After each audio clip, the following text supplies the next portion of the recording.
What's up, everybody? Welcome back to the show. I suggest we take a real deep breath before we get into this one, because we're about to see some shit. We're talking about Midsommar from 2019. I'm Dusty Lane. I'm Jason Mitchell. And we are the Cinebytes. Hello? I came for you. We have such sights to show you. It was an excellent day for an exorcism. I said, I'm not gonna hurt you. I'm just gonna bash your brains out. Don't play me. What's the boogeyman? As a matter of fact, it was. This is God. We all go a little mad sometimes. Haven't you?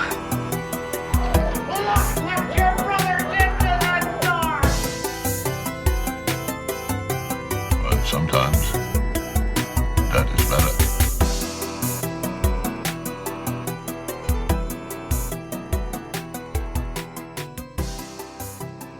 Welcome back to Oblivion, everyone. Once again, we are covering Ari Aster's sophomore effort, Midsommar, from 2019. This movie is fucking right off the top. I want to say this movie is really worth a watch. I mean, it's very uncomfortable, but Comfort movie, Dusty. I've heard it's some people's comfort movie. It's one of mine. But beyond just watching it a first time, this is a really great movie for rewatches, because once you already know the deal and what's going on, you go back to it and you notice all this fucking shit. Oh, yeah. Throughout the entire movie, you're like, oh my God, that's the thing. I'm talking like every few seconds or some shit to hone in on, you know? Yeah, this is the first time I actually gave it a serious watch, and I was like, oh, there's actually a lot more going on here than you realize. Yeah. And it's fucking 2.5 hours long, too, so there's a lot. Yeah. It's a and long the director's one. cut's almost 3. Yeah, that's what I saw.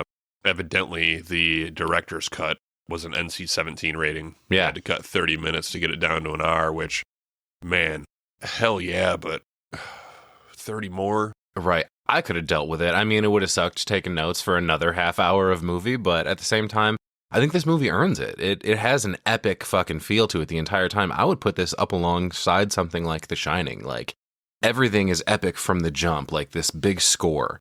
You know, all these sweeping shots, all of the symbolism throughout the entire thing. Everything is kind of larger than life, even though, in this case, we're just fucking outside the whole time in this community. But, like, everything is very grand and Right. bright and fucking, you know what I mean? Like, Oh, yeah. everything about it.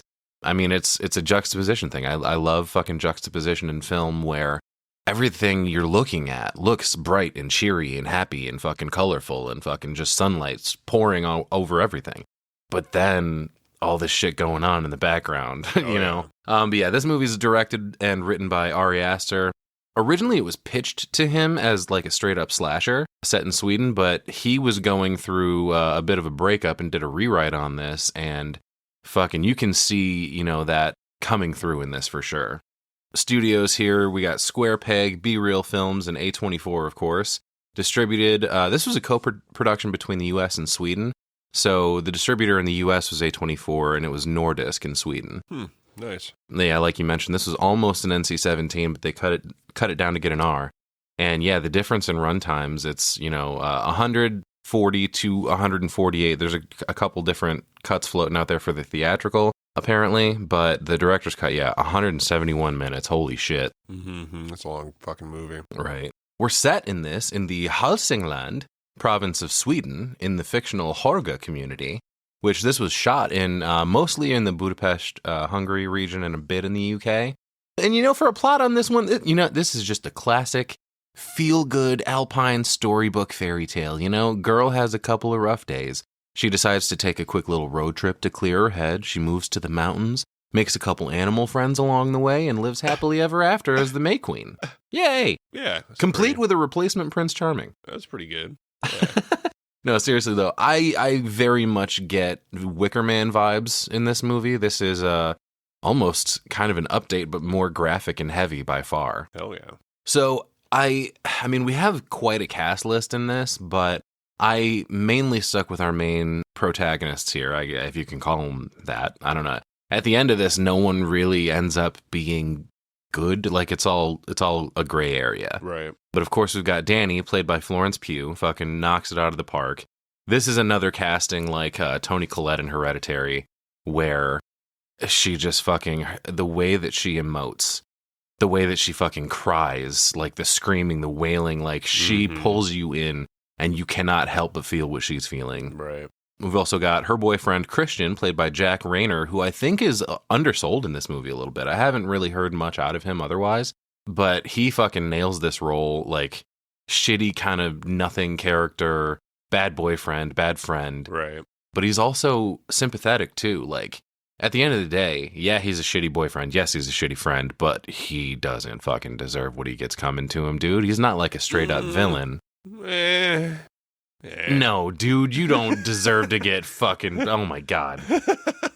He sucks, but he's not. It's not his sins are not so bad. He's like, fuck this guy. Maybe it's a tad extreme what happens, but definitely deserves just a tad. Definitely deserves a fucking portion of it. Yeah, well, I mean, sure, but oh boy, we'll get there. We've got Pele, played by Wilhelm Blomgren. This is the guy from the Harga community that comes in to sweep everybody away. Mm-hmm. We've got Josh, played by William Jackson Harper, who I haven't seen in a ton, but I know he was in The Good Place because my daughter was watching that show. Oh, okay. We've also got Mark, played by Will Poulter and his eyebrows.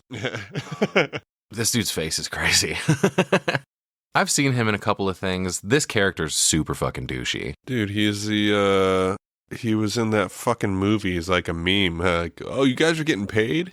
It's the same fucking kid. Oh, shit. What movie? I don't fucking, like the Smiths or something fucking ridiculous. Okay. There's some kind of meme floating around. This fucking movie, I don't know. It's some kind of comedy bullshit, but it's like two really big famous actors are smuggling drugs, and it's a fake family called the Smiths, and there's an RV. Oh, yeah. Well, Jennifer Aniston's in that. Will Poulter's in it, but he's like the little brother kid. Yeah. He's a little kid, and they're like standing outside, and they're like talking about getting screwed over. Yeah, like, the dude's got to deliver like this RV full of weed somewhere, like, and he so, like creates a family because he's on his own, so, but he like recruits a bunch of people. So it's got to be like, so there's some bullshit, but at one point they're talking about, oh, we're getting screwed on this deal, blah, blah, blah, and that dude's standing there, and he's like, you guys are getting paid? So he's like, yeah. Gotcha. Okay. I hate his fucking face. I'm glad it got cut off. We've also got Connie and Simon from fucking London here. Those are the people that Ingmar brings into the community, played by Elora Torchia as Connie and Archie Medekwe as Simon. I tossed in a couple of the villagers here. We've got Ulf, obviously, that we see in the end getting burned up with Ingmar. We've got Siv, who is the like village elder. She's like the top dog in the community. Mm-hmm. And then Maya, which is the girl that fucking ends up doing a little love potion on Christian. But Ulf is Henrik Norlin, Siv is Gunnel Fred, and Maya is Isabel Grill. Cinematography in this handled by Pavel Pogorzelski, who did, he's worked with Ari Aster a few times, including Hereditary and Beau is Afraid. Also Fresh in 2022. Have you seen that? That was a really good one. No. With Sebastian Stan. And more recently, The Woman in the Yard as well. Music in this, which the fucking score in this will fuck you up on its own. Like, along with what you're watching on the screen, this like very serene, calm, relaxing music the whole time kind of puts you in a weird place mentally. It's definitely kind of strange, but one thing that I noted that I found was, says the film's score concludes on a sustained F sharp major chord, which is considered a tritone or the devil's interval. Oh. So that's that weird, that note that you hear throughout the movie when shit's happening. It's like almost piercing and it just sounds, you're like, what the fuck? Like that's that fucking note. Hell yeah. Nice. Music is handled by Bobby Kurlik, also known as the Haxan Cloak. Special effects in this was taken on by a Hungarian studio called Film Effects, led by prosthetic designer Ivan Poharnak, which, dude, some of the fucking gore in this, man, oh my God. Good stuff. Oh yeah. Tossed in a couple of taglines for this. Let the festivities begin, first of all. Evil will come to light, which is appropriate, but the best one I think is for the Spanish marketing. It's El terror no espera la noche. Which of course means terror does not wait for the night. Very it doesn't appropriate. wait for the noche. La noche, that's Spanish for the noche. I want to get into a little bit of nuance here. So, like, spoiler alert, if you want to skip ahead a little bit, but I want to cover a few things so that we can keep an eye out for them as we're covering this. So, like I said, this was pitched as a slasher, and while some of those elements remain, there's more focus on the deteriorating relationship between Dani and Christian, inspired by Ari Aster's real-life breakup. And you can feel just the sense of betrayal running heavy in the themes of this film, along with Dani's grief and Christian, Josh, and Mark's toxic masculinity in different ways. Those all take shape in different forms. With Mark being a straight-up asshole, he's like, fuck this stupid chick, I don't even want her here in the first place. Josh being completely removed from anything that gets in the way of his goal of completing his thesis. But particularly with Christian, who has to at least put up the front that he's on Dani's side, sensitive to her needs, supportive and all that, or at least that's the appearance that he wants to, lead on. But it's all an act, driven by his cowardice, making him every bit as much of a wolf in sheep's clothing as the cult, particularly Pele with his designs on Dani, right? Mm-hmm. We know it's a common theme in horror for the female protagonist not to be trusted or believed by the men around her until it's too late, but this flips it on its head a bit, pitting both sides against each other in an environment where they really would have fucking benefited from openly communicating to avoid getting got by the real threat all around them in this foreign community who makes targets of all of them in different ways. And it's funny to me that even though they're both technically good guys in this situation, Christian is clearly supposed to be a villain to the audience. Not a cut and dry one by any means, but from the jump, we see both him and Dani hiding things, beating around the bush instead of being clear about their intentions. And I think it's a genius way to frame this, like with the opening, because what the fuck is Christian supposed to do in this scenario? You know what I mean? Like, you can't fucking break up with this chick now. You're like losing me, dude. It sounds like you're reading a book. No, well, I'm just saying, like, in the beginning, like, it's his plan to fucking, like, he's thinking about breaking up with her. Then what happens, and he's like, well, fuck me, man. I said all of it doesn't even... It's fucking stupid for him to even, like, if you're going to break up with her and then you don't want to because this bullshit happens, you're digging yourself closer to her. She's going to attach to you because of this major life. None of it makes sense. Right off the bat, I'm like, he's a fucking prick. Just fucking leave her. You want to leave her. Well, ultimately, it would have been better off if he had just ripped that Band-Aid off. Yeah, absolutely. Like I said, it's she has this major thing. She loses her fucking family, and of course she's going to latch on to her boyfriend, who she's already up his ass so much. Right. You feel bad for her the whole time. Well, she's constantly reaching out to crawl deeper into his ass because he's got those butt cheeks clenched, not letting her in. You know what I mean? Like, it's all weird. It's a metaphor, of course. But he's not letting her in at all, so she's reaching, trying to get through to him somehow. Mm-hmm. But even deeper than that, I think his name is very deliberately chosen. Naming this character Christian paints him as a clear villain to the cult. And it gives me, like I said, Wicker Man vibes. If you're familiar with that film, there's a very devout Christian, Catholic, in fact, cop investigating a disappearance, or potential murder on this remote island that ultimately turns out to be a cult who end up sacrificing him to their gods, burning him in the titular Wicker Man, just like Christian ends up at the end of this movie in the fucking bear suit. And the whole time, he's very much alienated and made to feel vulnerable witnessing their way of life. Just like many instances in this film, one of which in particular we'll get into some fucking detail about later, but this movie also kind of operates as a bit of a rape revenge movie, I think, emotionally speaking in Dani's case, with what ultimately happens to Christian, and literally in Christian's case, actually being raped by coercion because he's drugged and fucking forced to mate with one of the young members of the community. But unfortunately for him, he doesn't get his revenge because it's part of his punishment for his mistreatment of Dani, who's also hurt by that act, but in the end, we get to see him suffer for it. And in that moment, it becomes sort of a spiritual or religious awakening for her. Side note, there are a lot of parallels to The Wizard of Oz. Ari Aster at one point said, oh yeah, this is like The Wizard of Oz for perverts, which he was kind of joking about. But if you watch, there are definitely allusions to that through this. There are character archetypes like Dani's 3 male companions displaying the various qualities of, Josh is the Tin Man. He doesn't have a heart. Treating the Harga rituals like academic research. He's just cold and detached, ignoring humanity for his thesis. We've got the Cowardly Lion, Christian, who doesn't have the nerve to break up with Dani or take responsibility for his actions. He's passive about everything, leading him to being stuffed in a fucking bear suit, mirroring the lion's need for a suit of courage, right? And then the Scarecrow is fucking Mark, because clearly he doesn't have a brain, acting fucking ignorantly and ultimately being stuffed with straw at the end and burned.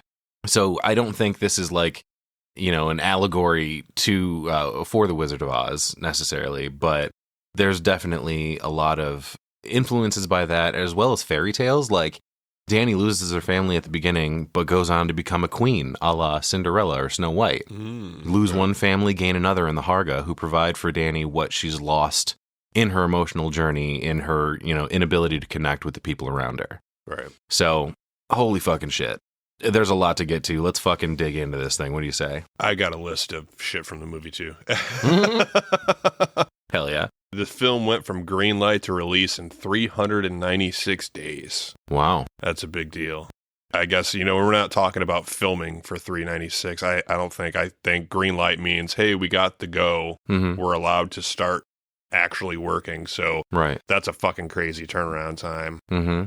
You talked about the hidden imagery and the shit in the background. I want to point out one thing that I actually didn't even notice. I don't know if you noticed. Dani's sister's face is hidden in the trees when Dani's lifted onto the pedestal. Yeah. There's a bunch of faces throughout this. If you watch, he kind of throws in some shit just in case you notice it, just to fuck you up a little bit more. Yeah, oh yeah. And I think that kind of throws in, like, towards the end, I start realizing, like, oh, some of this seems exaggerated because everybody's fucking tripping still. Mm-hmm. So what is real and what isn't? Exactly. Yeah, people's faces kind of distort and shit. Right. The floral gown worn by Florence Pugh weighed 33 pounds and was bought for $65,000. Yeah, I heard they sold off a bunch of shit from this movie, including like the mallet, and a bunch of it went to everything they made. I think went to some sort of charity. Yeah, so that's pretty sweet. The Academy Museum of Motion Pictures for a charity auction. One thing that I noticed was frustrating the first time I watched it, but not when I watched it for the podcast, was I was like, why are there no fucking subtitles for the natives? You know what I mean? For all the Swedish stuff. And it's on purpose, actually, deliberately not subtitled to kind of create a sense of isolation. For sure. That's another one of those things, like we were talking about The Shining. This is like that same sense of isolation. Even though they're surrounded by people, they're still in this fucking super remote community. Right. But I did see that they went back and forth between having subtitles and not. Like, for instance, when like Mark's pissing on the tree, that dude's screaming at him in Swedish, and he's like, "Hey, fuck you, you little prick, get away from me." But yeah, I do see what you're saying. It wasn't consistent for sure. Yeah, they did it. Yeah, and I mean, that definitely adds to it, because you're like, well, what the fuck are they talking about? And then all of a sudden you feel like they're talking about you. Right. Yeah. When it released in Sweden, a lot of the audience was laughing. They didn't think this film was as heavy as it was over here.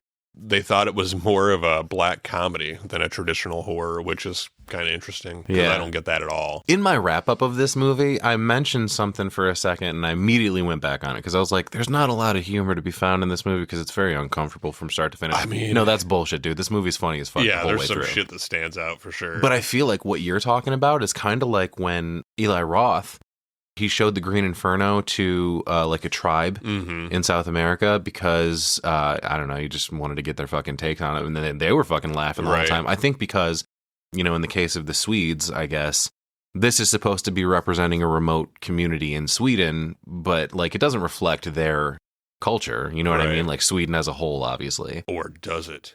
Dun dun dun. So you said there was free healthcare over here. What's going on? Yeah, the Hargas have free healthcare for sure. It's going to be a little fucked up. Like, you might not want their help, but.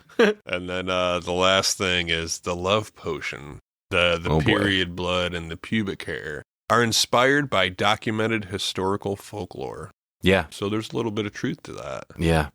People used to do some pretty fucked up shit. I just recently started watching Game of Thrones, and oh boy. Call me old-fashioned, but I think if you like me, you can probably drop me a little note.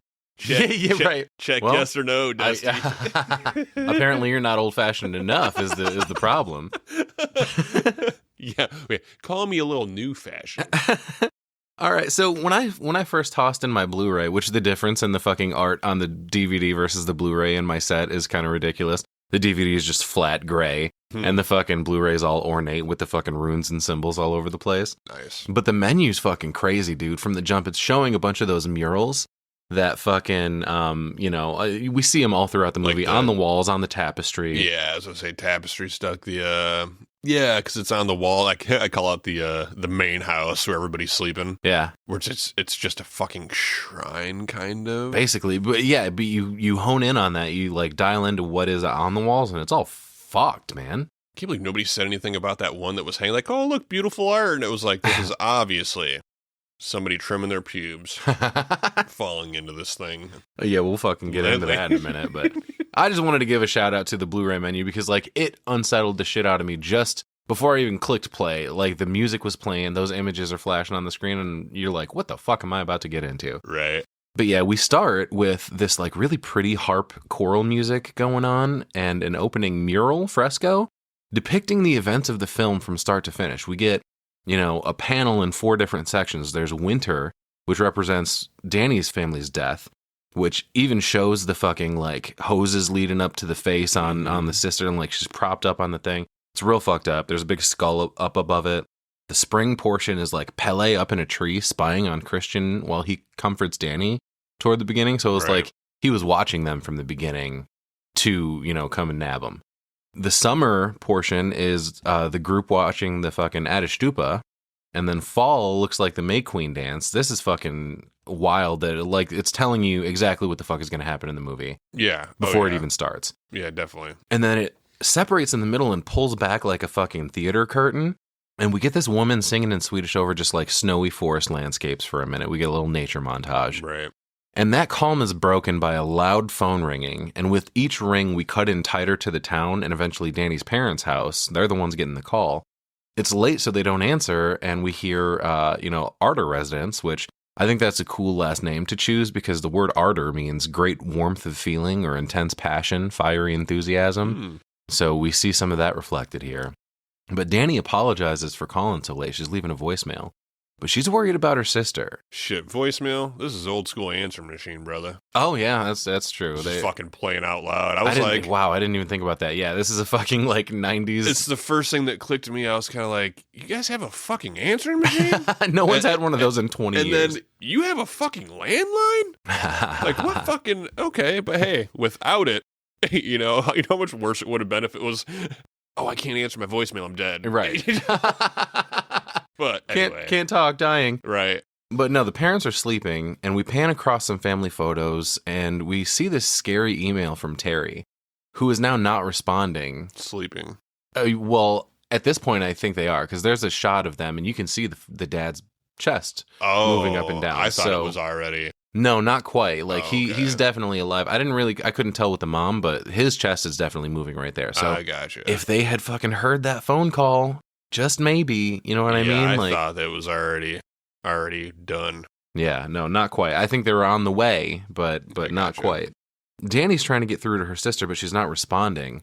So she hangs up her phone. She's feeling all uneasy, looking at her emails. And we see this email from Terry saying, "Dear Danny, I can't anymore. Everything's black. Mom and Dad are coming too. Goodbye." Terrible fucking email. Like, what the fuck, Terry? Dude. Not even a hello? Hey, sis, I don't want to live anymore. You know? Yeah. Be a little courteous, man. Right. Which, I mean, apparently this happens all the time, so she doesn't know how fucking concerned to be, because she's made these threats before, but... I'm laughing because it's fun. Yeah, it's cool, man. It happens all the time. That shouldn't be a thing, man. No. So Danny's, like, responded a bunch to this email, but they're all unanswered. She looks at her recent calls. She's tried both parents, her sister and boyfriend, within the last minute, and nobody's answered. Right. So she tries Christian again. She's crying, but she tries to act normal. She's like, "Oh, hey, you want to hang out?" And immediately he meets it with, like, resistance. He's like, "Oh, did we talk about doing something tonight?" "I don't know, man. I just smoked some resin. I'm getting a pizza with Mark. We're fucking..." There's lots of fucking drugs in this movie. This is the first instance here. There's no problem with hanging out and smoking resin with Mark. But if your fucking old lady needs some attention... Right. Like, come on, dude. Well, he reluctantly agrees, but he asks her, how's the sister situation? That's when she starts crying a little harder, tells him what happened, but he reassures her, you know what? She does this every other day because you let her. And we find out right here the sister's bipolar. She's like, I don't fucking let her. She just does it. But she points out that even Christian said that this email in particular feels different. But he's like trying to blow it off. He's like, I mean, is it though? Come on. Which she agrees with him eventually because she's totally submissive. Mm-hmm. She turns that to, you know what? You're right. I just needed to be reminded. I'm sorry. She does this the whole fucking movie too. Yeah, dude. Like completely bending to like she doesn't have any autonomy of her own, Yeah, I mean, it's just she's already so attached. It doesn't even matter. She's making excuses for him when he's not even there. Right. You know. Yeah. You feel bad immediately, but it's almost funny because just in these first moments of the movie, from the way he's acting on this phone call, I wasn't quite convinced that this is his longtime girlfriend. I was like, you know, I know he's being a prick. I know how it looks right here, but are they fucking dating? Because he's kind of coming off as just one of the bros. Like, oh, she's just one of the dudes. Mm-hmm. Which we find out later that, yeah, no, he's fucking out of his element here, man. Yeah. I don't know. I would not be sleeping with him at all. Shitty boyfriend. Yeah. She gives him an I love you, and he returns it, but kind of like snickers after, like just half-heartedly. So we cut to her on the phone with her friend, and she can feel something bad looming. You know, she's like, oh, you can hear it in his tone. You know, he's just waiting for the right time to say something, thinking that he's going to break up with her, which, I mean, turns out she's right. But she's like, well, all right, confront him then. But she doesn't want to scare him away. She's like, look, I'm always roping him in. And then that's when we see her grab her fucking anxiety meds. She's got Ativan. Right. She's like, what if he thinks I have too much baggage? And she's like, well, then fucking good riddance. Hell yeah, whoever this friend is, you go, girl. Yeah, fucking Jesus, man. I wouldn't be able to live like that. Yeah. You know? Well, she says she doesn't want to become a burden, and she's very focused on how she's too much, which is commendable until you hurt yourself because of it. I like this. It's a very realistic conversation between friends. Mm-hmm. Her friend is like, you should never be considered a chore. Right. And Dani writes one more response to her sister. She's like, basically, you can't just lay this on me and fucking peace out. Please answer me. And she tells her friend, you know, I'm the only one that's leaning. And the friend counters with, or are you the only one opening up? Which is something important for pretty soon here. Mm-hmm. She then gets a call from an unknown number, and we cut to Christian agonizing over whether he wants to break up with Dani in this fucking pizza place they're at.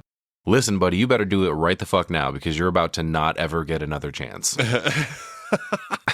But he's not sure of it, though. He's like, what if I regret it later? And Mark reminds him, you've been wanting to get out of this relationship for a year, dude. Fucking Jesus, man. What are you doing? Why dragging along, you know? Right. In this pizza place are Christian, Mark, Josh, and Pele. And Mark says something about, oh, well, if you break up with her, you can find a chick who actually likes sex and doesn't drag you through a million hoops. And Josh's response here is interesting because it's very much like academic only. He says, Josh, do you think you're making it more dramatic to avoid writing your thesis? You know? Yeah. Yup. Everything throughout the entire movie, he's only focused on like matters of the brain and not the heart. Right. So this waitress comes up to take their bill, and Christian looks at her ass when she walks away. And Mark's like, you could be getting that girl pregnant right now. Which is funny, but it's also a little bit of foreshadowing. Is that the goal? To just impregnate fucking anybody you can? He does end up getting somebody pregnant. Which, yeah, Pele reminds him. We don't know. I mean, we're pretty fucking... They jumped the gun pretty quick. It's probable. Dude, we should have fucking Midsommar 2 where we see Maya having the baby and fucking like just doing it all over again. I don't know if I can take another 3 hours. Well, Pele says to Christian, well, hey, don't forget about all the Swedish women you can impregnate in June. Ew, dude, impregnate? Don't use that word. The Swedish milkmaids. Yeah. Christian gets another call from Dani, and Mark flips out. He's like, she needs a therapist. She's fucking abusing you. And Christian tries to get up to take the call, but Mark won't let him out. Mm-hmm. But that's when he walks away to take it, and when he answers, Dani is just fucking wailing on the other end of the line. She's like, no, Yeah, dude. Dude. Jesus Christ. We cut to a garage all lit up red. There's firefighters walking in slow motion, creepy violin music playing. The garage is all hazy, and this firefighter takes the key out of the ignition of a car, opens the garage door, and we pan back to the tailpipe that's got hoses coming off of it and snaking all through the house, duct taped and sealed off to the parents' room, where they zip them up in body bags and haul them out. And then we pan to the other room where Terry is on the floor next to the desk, another hose taped to her fucking mouth. Mm-hmm. Her eyes are all bloodshot. There's vomit cascading down her chest. And we pan past her to the computer showing 4 missed messages from Dani. Yep. It's everything we were just talking about. Fuck. The imagery here is so fucking crazy, man. Dude. The lighting in the garage from the lights from the fire truck. Yeah. So that red's blinking. Yeah. And then the inside, everything is turned all the fucking way off. Like no lights are on. So it's like this really dark fucking blue. Yeah. I think it's because like the only light we're getting is from like the computer screen. Right. So it's like a really, like the lights kind of clashing. It looks fucking crazy, man. Yeah. But it's one of those things like I've been saying in almost every movie. If we cover anything new, I feel like I'm just repeating like the beginning of this movie had the fucking snowscapes and stuff. Right. Very beautiful. Mm-hmm. Everything that's new is fucking beautiful because we have everything readily available. But the same thing here, not with nature stuff, but like, holy fuck, what they can do with a couple hallways, a couple rooms, and a couple fucking lights. Yeah. Dude. This is the fucking gotcha moment of the movie where like, if you're not invested quite yet, holy fucking shit, this grabs you by the balls. Mm-hmm. Like, I remember the first time watching this movie, I was like, well, fuck me, man. Where's this movie going to go from here? We're starting with this fucking... And it's not like there's any fucking graphic action going on, but like what we're seeing, the imagery of it, the fucking... Oh, fuck, this movie's heavy. Yeah, dude. We don't even have the fucking title card yet. Yeah. Well, we cut to Christian walk into Danny's apartment, and it's snowing like a motherfucker. I think they're supposed to be in Minnesota here. And he slows down when he approaches because he can hear her wailing from inside. And we cut back to the inside of her apartment. The two of them are on the couch, and he's holding her, rocking back and forth, trying to comfort her, but kind of half-heartedly, more concerned with its effect on him. Mm-hmm. He's like, oh, fuck, this fucking sucks. Okay, stop crying. Yeah, oh my God. Fuck you, Christian. Yeah, Already. Which there's great fucking crying from Florence Pugh, dude. She, oh my God, crushes it. This is uncomfortable. The camera pans past them out the window into the snowy night, and that's where we do get a title card, but there's really fucking tiny text here. You can barely see it, especially amidst the white fucking snow falling down. Yeah, it's almost kind of hard to catch. If you like blink, you fucking miss it. But I think it's probably the point. Maybe, yeah. Right. The credits roll and the score really crescendos here. But we then cut to months later by the looks of things. We get a shot from Danny's bedroom window over the sun-drenched city. So it must be at least spring, if not summer. Right. But Danny still doesn't have much of a spring in her step, though. She's in bed under a big picture of a little girl next to a giant bear, by the way. Yeah, and I mean, at first I kind of thought that maybe a lot of time had fucking passed here, Yeah. It kind of seems that way, but that's not the case, because if that was the case, we'd already be past this fucking trip that we're about to go on. Right. I think it's in either May or June, because they're talking about going on the trip in June, right? Which is in a couple of weeks from right now, right? So it's like, yeah, I thought like, a fucking year had passed. You know what I'm saying? No, but which you find out right away. But it seemed weird to me that they kind of played it like that. Yeah. But even with the sunlight pouring in, she's just staring at the wall. Fuck life, she's done. But Christian knocks and comes into the room asking how she's feeling. She's like, I'm up, whatever, I'm here. She sits up and sees he's dressed and ready to go out on the town. He's like, oh yeah, I was just going to hit up that party for like 45 minutes. You just keep sleeping. And she's right. She's like, no, I'll go with you. And he's like, fuck. Yeah, nothing's changed. And that's the thing too, is, even more reason for him not to just leave her at home. Like her parents and her sister just fucking died. Right. But he's looking for an excuse anyway he's clearly disappointed. He wants to fucking duck out to get away from this for a little while. Maybe that's why I felt like there was a time lapse, I was kind of like, well, he's already being a fucking dick again, so it must be fucking a year later, But yeah, she ends up fucking tagging along. And fucking good thing too, huh? Mm-hmm. God, he's fucking calculated. He's doing it all on purpose, man. Yeah, we cut to the party. She's kind of half listening to a conversation where somebody says something about, I'll watch your stepmom fuck your dad. Don't know what that was about. But somebody spills the beans that Christian is going to Europe for his thesis, and this kind of is news to Danny. She's like, wait, you're going? Pelle mentions, oh yeah, we're visiting my home in Hälsingland, Sweden, which Josh points out. And there's a rando at the party asking, oh, is this for any special occasion or just for fun? And Josh explains he's doing his thesis on European midsummer traditions. Mm-hmm. And the others are just tagging along, is how he phrases it. Mark says something about, yeah, Pelle's taking us to this hippie midsummer at his yodeling farm. Danny looks concerned and confronts Christian about it by looking at him and going, oh yeah? Right. You're heading out, huh? And really soon. Yeah. A couple weeks. He's like, oh, I mean, we were just thinking about it, trying to play it off. Yeah, it's 2 weeks from now. He's like, but, I mean, that's even if we go, I probably won't. But he's so wishy-washy. He can't just like straight up make a fucking stance on anything. He's already fucking lying to her because when they get back to the fucking apartment and they're talking about it, he already has his fucking ticket. Yeah. So what do you mean you might not? I'm probably not going. I just already have a fucking $1,000 ticket to fly across the fucking pond. Yeah, dude. And she doesn't, importantly, have one. You know what I mean? And that's the thing, too. You guys have been dating for years, and you're just going to dip for like a month and not say nothing? Leave his ass.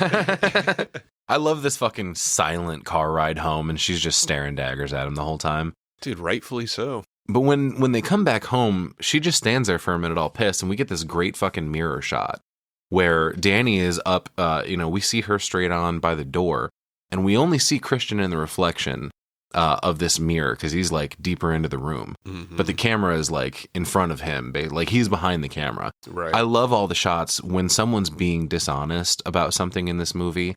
They can't be shown straight on in the camera. It's always in the reflection of a TV or a mirror or a window or something. It's really crazy. Because he can't just stand up and fucking, stand up for himself, I guess.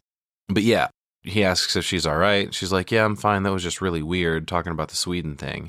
She says she had no idea. And he's like, no, I told you. She was like, well, I didn't know for sure if you were going. And he said, I just decided today I wasn't keeping it from you. And that's where she says, yeah, bullshit. You already have a ticket. And he goes, I'm sorry? Just like that, like upward inflection on his voice, like not actually apologizing. Like, is this what you want to hear right now? I'm sorry, I guess. Right. She asks him to imagine if the roles were reversed, which starts the argument. She goes, you said it would be cool, not I'm going. But she already is trying to downplay this too. He claims to have apologized, but she's like, well, it sounds more like too bad. And when he tries to leave, she's like, begging him, no, you please stay. I don't need an apology. I'm sorry. You know, fucking terrible, dude. This relationship is so fucked. Yeah, I mean, and why is his reaction? You know what? I'm just gonna leave. Yeah, exactly. Fucking real mature, dude. Right. She changes the subject. She's like, acting happy for him. I'm really excited you're going to Sweden. I think it's amazing. Changes the subject to, is this for your thesis? Trying to get him to like lay his guard down and open him up to, changing gears and having more of a conversation. How about those Swedish milkmaids, huh? You're right. He admits here that he doesn't even know what his thesis is going to be, but she's like, well, then Sweden will inspire you, right? Right? Yeah. Oh, yeah. We cut to, I think it's Christian's apartment, and all the boys are here studying about Sweden, prepping for the trip. And Mark asks, hey, are there any meatball sex clubs we should hit up before we go up north? Absolutely not, says Pelle. We're going straight there. Haha, get fucked, Mark. Not literally. You'd like that too much. We don't have time for this. I need your blood. Right. Now, he's an idiot. A fucking completely empty person, But he's like, well, wait a minute. We got to go through Stockholm, right? Nope. Totally opposite direction.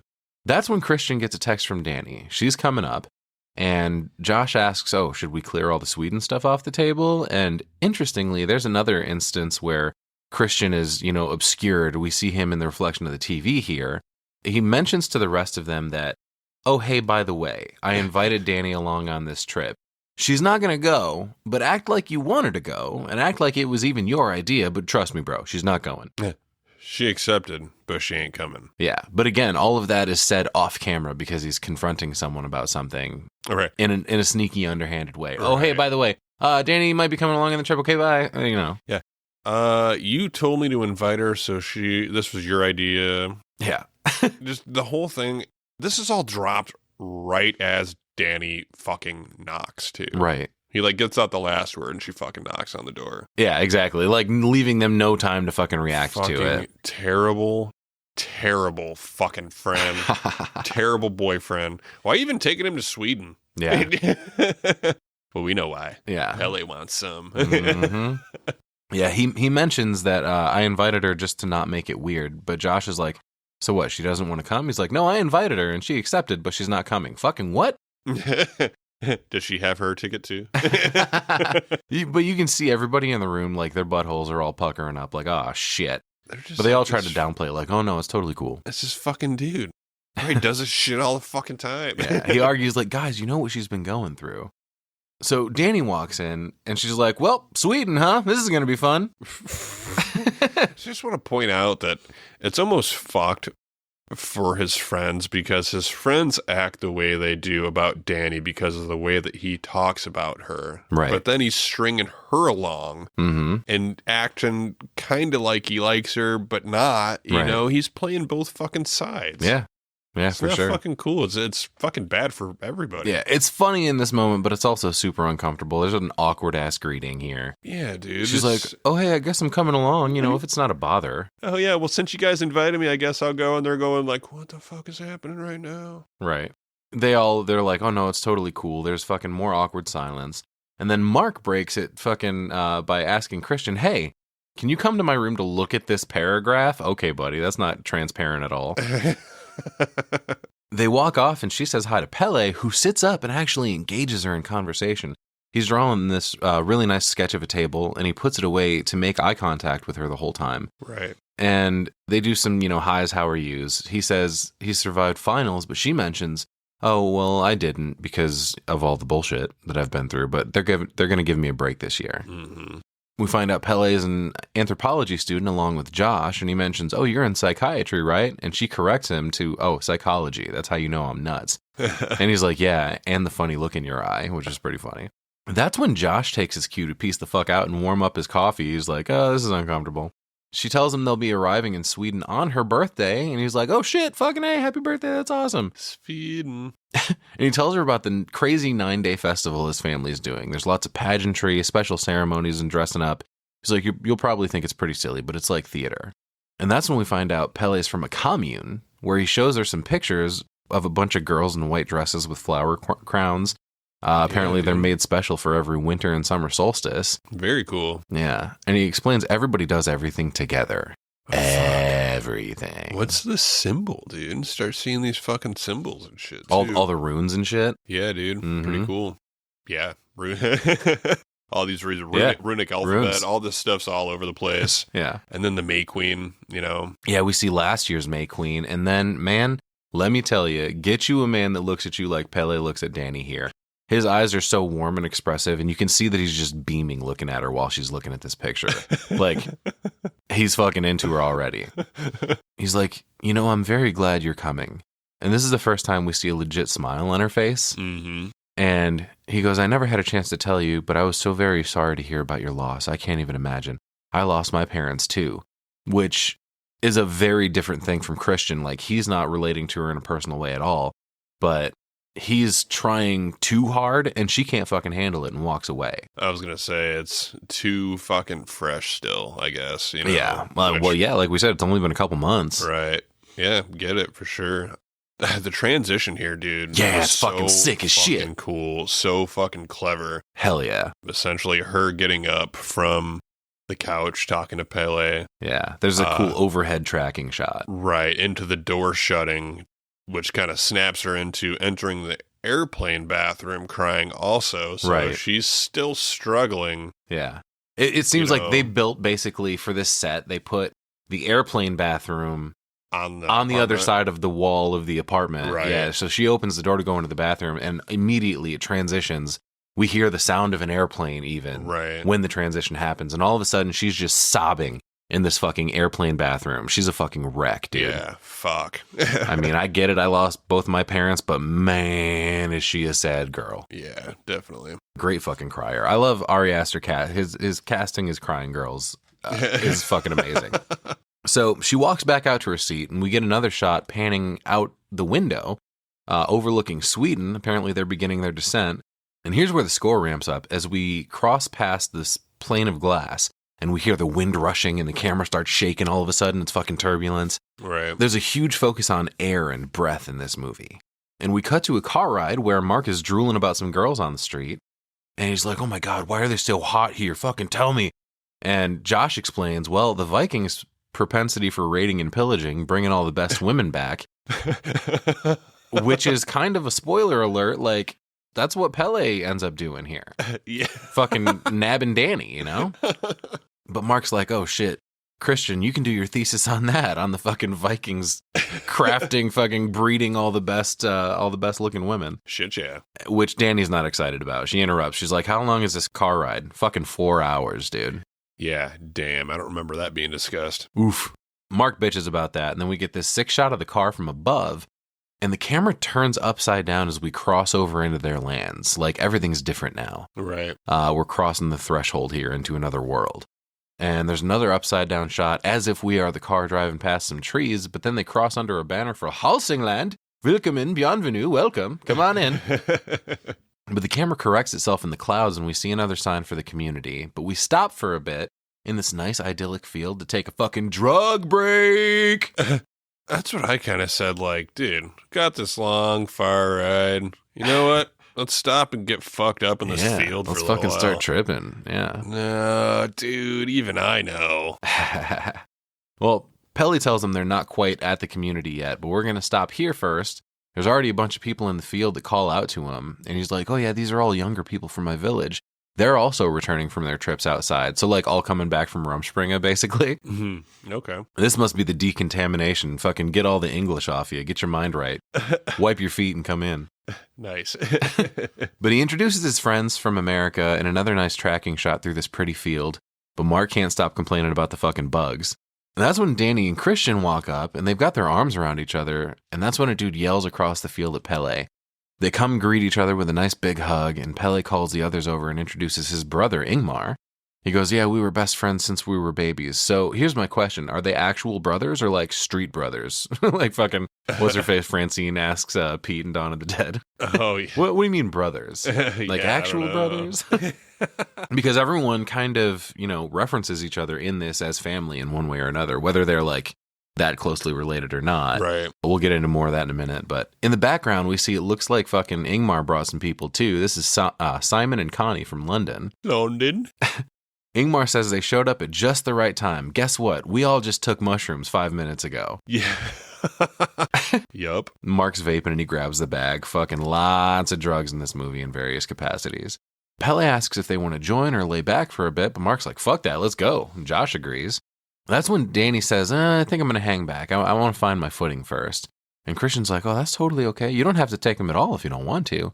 You know what? I'll wait with you. Oh, isn't that sweet? I was going to say, for the first time, he's actually going to go along with what she wanted to do, but... Yeah, I mean, there are moments in this when it's like, oh, maybe Christian's not so bad, but I don't know, they're kind of few and far between. Right. Mark's like, well, wait a minute, we have to take these together or the trips are going to be off. And Christian's like, all right, you want to wait for us then? And there's an awkward pause, but that's when Dani's like, her anxiety gets the best of her. She doesn't want to be the reason for everybody else having a bad time. So she's like, you know what? It's all good. Let's do it. Let's go. Even though she is not in the proper fucking headspace, too. Yeah, what's the worst that could happen, right? We're about to find out. That's when Ingmar walks up and says, hey, we made some tea if you prefer that. And she accepts. And when he walks away, Christian leans in and he's like, listen, don't fucking listen to Mark. Don't let him pressure you of all people. She's like, no, totally cool. It'll get complicated otherwise. And Ingmar brings her tea, and the rest of them just kind of fucking smash on some mushies. That's when we cut to them all sitting in a field, high as fuck.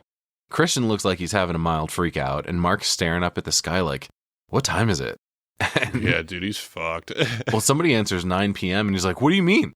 That can't be right. The sky is blue.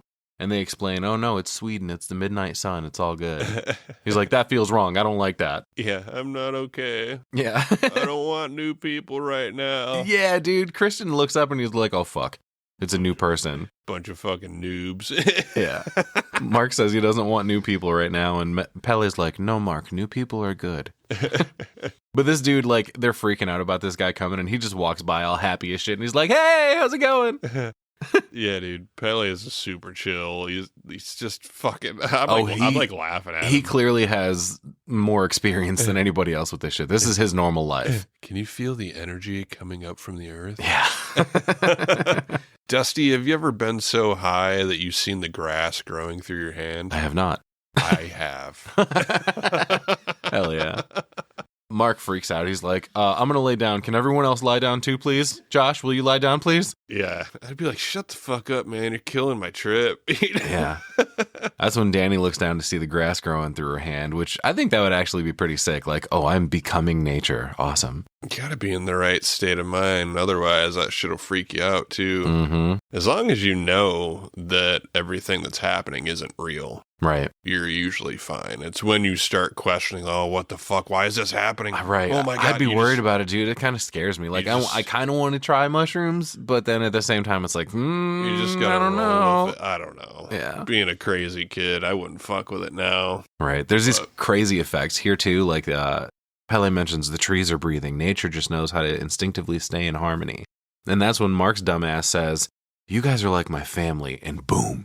Suddenly the sound cuts out. Dani stands up freaking out. Mark said the magic word, family, and her trip is fucked now. Right. Yeah, I'm just going to go for a walk. Yeah. There's a lady singing in Swedish in the distance as Dani stands up and walks past Christian, whose face looks all fucked up now. It's like kind of distorted. Shit's fucking accurate, dude. Yeah. That's what it looks like for real. She says, yeah, I'm going for a walk. Christian offers to go with her, but she's like, no, I'm good. But internally, she's fucking in turmoil, dude. She's talking to herself as she walks away. She's like, okay, Dani, you're fine. Like, don't worry about it. It's almost your birthday. You're good. And as she walks, everything's kind of distorted. The ground is wavy. There's a group of people that are laughing, and she thinks at her. Right. So she changes direction, still trying to talk herself off the ledge. And that's when she runs into Ingmar again. She's like, they were laughing at me. And she's like, no. I'm sure they weren't. But he offers to take her to meet his friends, and, you know, he smiles at her, but his face is also fucked up. So she waves him off and walks away. Yeah, I thought for sure. I was kind of like, dude, he is just like Pele, you know, really calm. Oh, they're not laughing at you. They were laughing before you walked up. Come with me and my friends. I was like, oh, he's got her. He's fine, but she's too high also. You know what I mean? Yeah, she's fucking like stomping off toward this outhouse, and she's like, stop it, fuck. And when she runs through this wavy field, goes into this outhouse that's totally dark when she goes in, so she lights a match. And the flare-up of the flame illuminates the face of her dead sister behind her in the mirror, still with the fucking tube taped to her face. Holy shit. But Dani's face in the mirror is totally fucked, too. Like, she's looking like Disney's Quasimodo for a second here. But that's when she also thinks she sees something crawling on her or something, maybe, and she freaks out and bursts out of the outhouse, hauls ass down a path into the woods, looking very Snow White, by the way. It's going to be a bad night. That's what I thought, anyway. She got pit stains. The ground around her is all still wavy as fuck.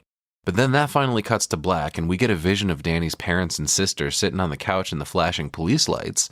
The parents are very much unconscious, but Terry looks over toward the camera, and that's when we cut to see Dani unconscious on the ground, passed out.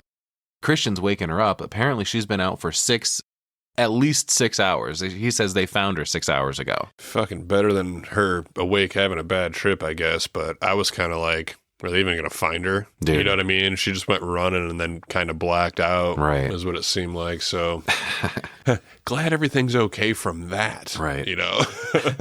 Everybody's got all their shit packed up and ready to go. Mark looks all pissed again. And she's like, oh, did it get dark at all? And Christian answers, for a couple hours, but not completely. And she goes, is it tomorrow? And he's like, I mean, yeah, from yesterday's perspective. Oh, thanks a lot, asshole. I was going to say, she is coming out of waking up from having a fucking bad trip, and she's just trying to get some questions to ground herself, and he's fucking being all aloof. Right. According to yesterday, tomorrow. Of course it's tomorrow from yesterday's perspective. Of course it got dark, but not really. We all wear masks, metaphorically speaking. Right. Like, dude, like he needs to just fucking answer a few questions and make her feel better. Yeah, right. They start their hike, though, here. Over the hills and through the woods to Grandma's house we go. And they're asking, like, where are we going? And Pele's like, well, what we came for. And that's when we get a sweet overhead of the whole group walking. Very simplistic, but pretty flute music is also playing here. Fucking flute walking montage. That's what I call it. And Mark's like, Jesus, Pele, where the hell are you taking us? And he starts freaking out about ticks in Sweden. That's when Christian and Pele start fucking with Mark.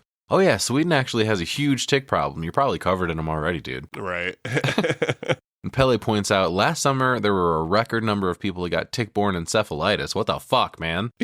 Dude, it's fucking ridiculous. Both my parents died from tick bites, and I had to have a closed casket. You know? Fuck you, Josh. Yeah. Hey, man, my uncle has Lyme. Wasn't worth the picnic in the park. Yeah. Yeah, Mark talking about his uncle. He's like, he's fucked. Yeah, right. That's when we finally arrive at the Harga community through this beautiful golden archway that's meant to look like the sun. It's fucking amazing. Mm-hmm. They just built this whole community, by the way, for the movie, and it's fucking amazing.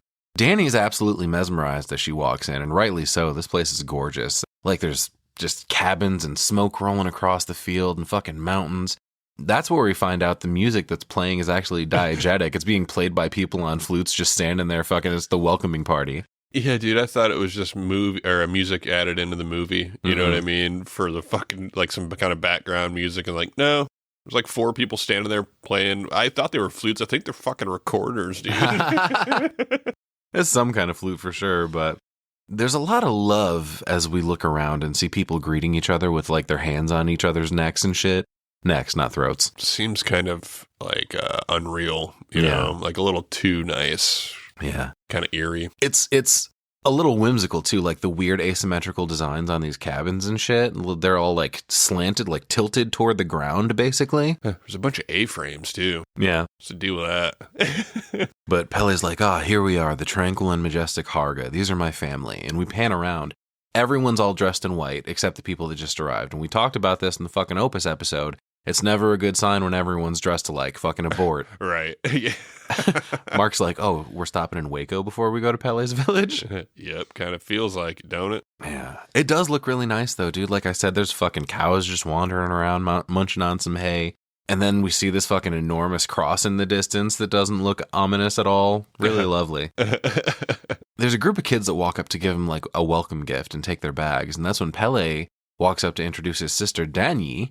They were born on the same day, which is like not necessarily a twin situation. Again, they just refer to everybody in the community as family, and based on age, that's his sister. Mm-hmm. So she greets him but walks away with a creepy wave, and the camera follows her for a minute, and then we see Pele greeting Father Odd. That's an appropriate name. Everybody's fucking odd here. Mm-hmm. You know it's inappropriate how long this fucking hug is.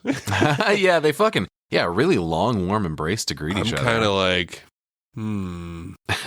okay. Noted. I'm watching you. Well, everybody really fucking loves each other, man. It's like... Is it? I think.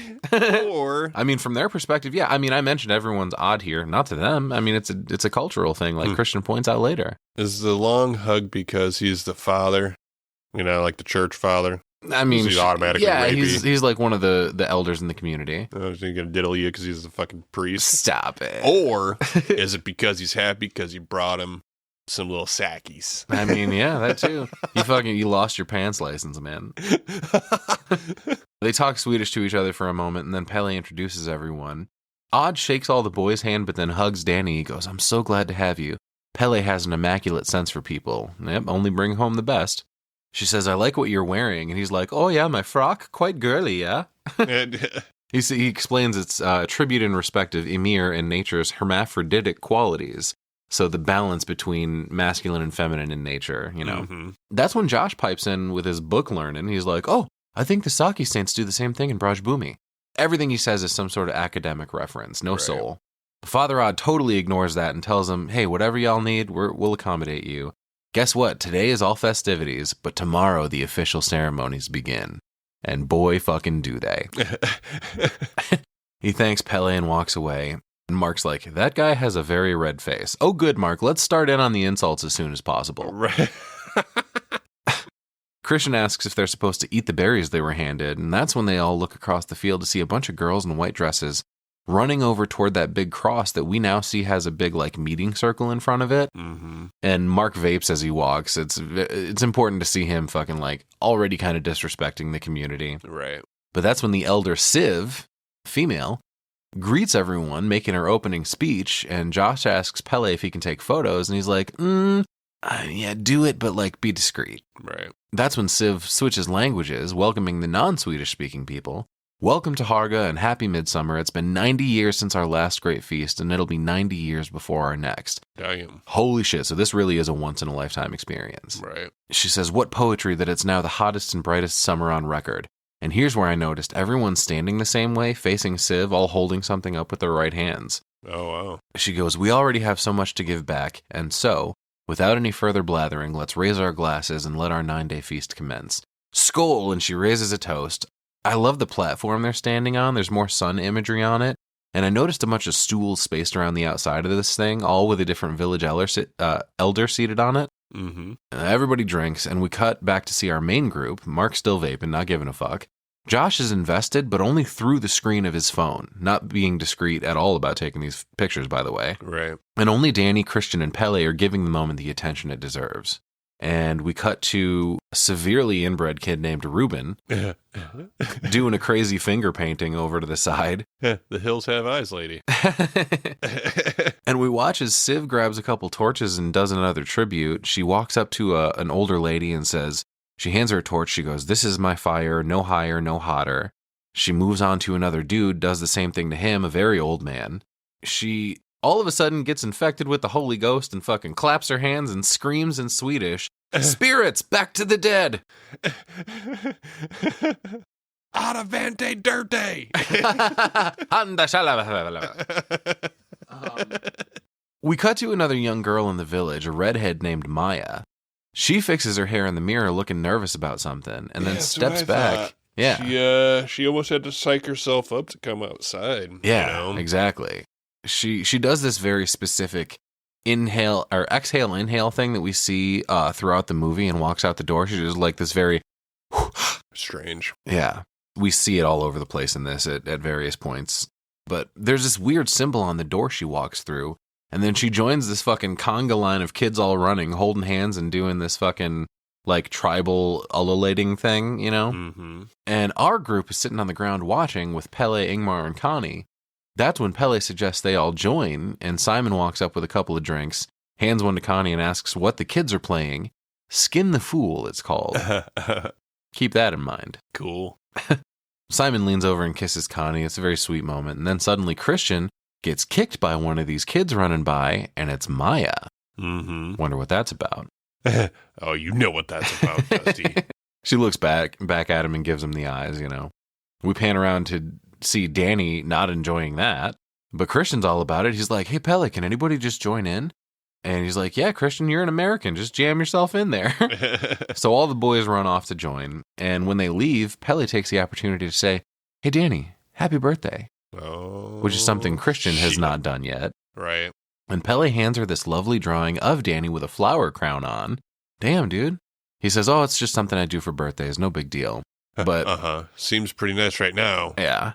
I couldn't help but notice the runes at the bottom of this drawing, one of which basically stands for crisis and the other stands for completion. So it's like, you're going through some shit, we're bringing you full circle, you know? She mentions Christian forgot about her birthday, and he's like, "Oh, fuck." She immediately points out, though, "Hey, listen, it's not his fault. I forgot to remind him." Bitch, don't apologize for your shitty boyfriend. It sounds like you'd be a lot better off with Pele. Yeah, you gotta quit covering for this guy. Right. Well, we cut to the group walking along, and Josh wants to know how they support the community. And here's where we get the information. Lumbering, linen, homeopathics, and a water power plant. It's all very nature-centric. And that's when Pele points out some kids sitting in the fucking school time circle over here carving runes. Apparently they put it under their pillow and dream about its powers. Cool. Hell yeah. Mark's like, "Oh yeah, totally, me too." And then they walk past this big rock that Josh freaks out about. On it is the runic alphabet developed by the younger Futhark. Oh, wait, nope, he's corrected. It's the elder Futhark. Damn it, missed it by that much. That's when Connie comes in to start some shit. She asks Dani and Christian how long they've been together, and Christian can't quite remember. He's like, 3.5 years? And Dani corrects him. No, it's 4. Right. Exactly 4 years and 2 weeks, as a matter of fact, which Christian apologizes, but the damage is done. You can see how pissed she is. Yeah, definitely. Christian changes the subject, not wanting to fucking deal with that anymore, and he's like, "Oh, how did all you guys meet?" And apparently Ingmar, who's walking barefoot, says that he, Simon, and Connie were all working on the same farm, and hey, by the way, I was actually dating Connie when Simon came into the picture. Oh, wait, nope. Yeah, no, not quite. She says, "No, we went on a date that I didn't even really know was a date." Fucking relax, dude. She's not that into you. Just really weird. Yeah. I don't know. It just kind of pointed to me like, were they in some kind of culty shit before? I don't fucking know. Sounds some weird ass shit. I thought you guys were all friends. I don't think so, yeah, because he corrects himself. I mean, we had just become friends. We just decided to be friends when Connie and Simon started dating. Yeah. What? Nice save. I guess. The fuck are you talking about, man? Right. But Connie and Simon are now engaged, and Simon fucks with him now. He's like, oh, we actually asked Ingmar to officiate the wedding. Oh, psych! Well, isn't that awkward now? Guys, stop giving me misleading information. I need to have something to trust. Yeah, what's happening? Yeah, that's when Christian asks, hey, what's that crazy yellow triangle building over there? That looks like fun. Oh yeah, Christian, that place is straight fire. Yeah. Yeah, yellow pointy building. Sacred temple. Yeah, Pele explains it's a sacred temple. No one's allowed in. Oh, okay, cool. He goes, anyway, let me show you where we sleep. A nice little subject change there. And he's like, oh, hey, how about them bears? Literally. Simon asks, hey, are we just going to ignore the bear in the cage over there? Ingmar's just like, I mean, it's a bear. What do you want to know? Yeah, it's just a bear. We just have it. Yeah. Definitely not. Doesn't everybody have a bear? Definitely not for gutting and stuffing somebody in later. No. That's when Connie points out, hey, what's that? And they walk over to see this, like, scroll of a tapestry hanging on a line outside. Each panel of which is telling another part of a love story, Ingmar calls it. You know, girl meets boy, girl picks flowers walking backwards, girl grabs sheets, boy and girl make the sex, rooster crows, girl chops off some of her pubes and bakes them in a pie, girl spews period blood out of her vag into a cup, girl serves boy with pie and lemonade, boy's eyes go all swirly, and boy and girl are madly in love. I mean, isn't that a normal love story? I think so. That's how it works. Were you not presented with a pube pie I like and straw bloody lemonade? I was gonna say I like drink better. Pube period blood juice art tapestry. That's I thought concerning. it was interesting here that scrolls from right to left instead of the other way around, which is normal to us. I don't know if it's like a Swedish cultural thing, but I don't think so. Nobody asks. Well, they walk backwards to pick flowers. Maybe they do all their tapestry images backwards too. That's so fucking weird. We cut to the group walking in this incredible ornate cabin, the inside of which is totally covered in beautiful murals.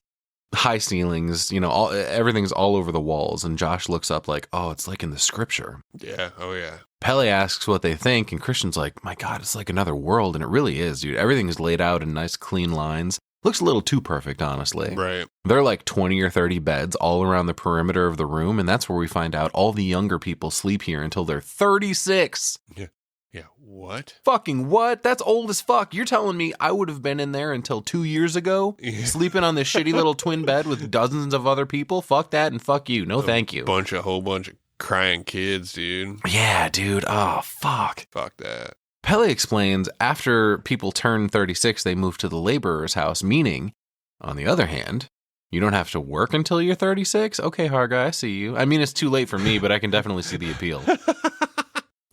This is also where we get the explanation that the Harga view life in seasons. You're a child until you're 18, that's spring. Then you do your pilgrimage, which is from 18 to 36, that's summer. And then from 36 to 54, you're of working age, which is fall. And then from 54 to 72, you become a mentor. Fucking sweet. Yeah, but then what? Yeah, Dani pipes in. She's like, oh, what happens at 72? Good question.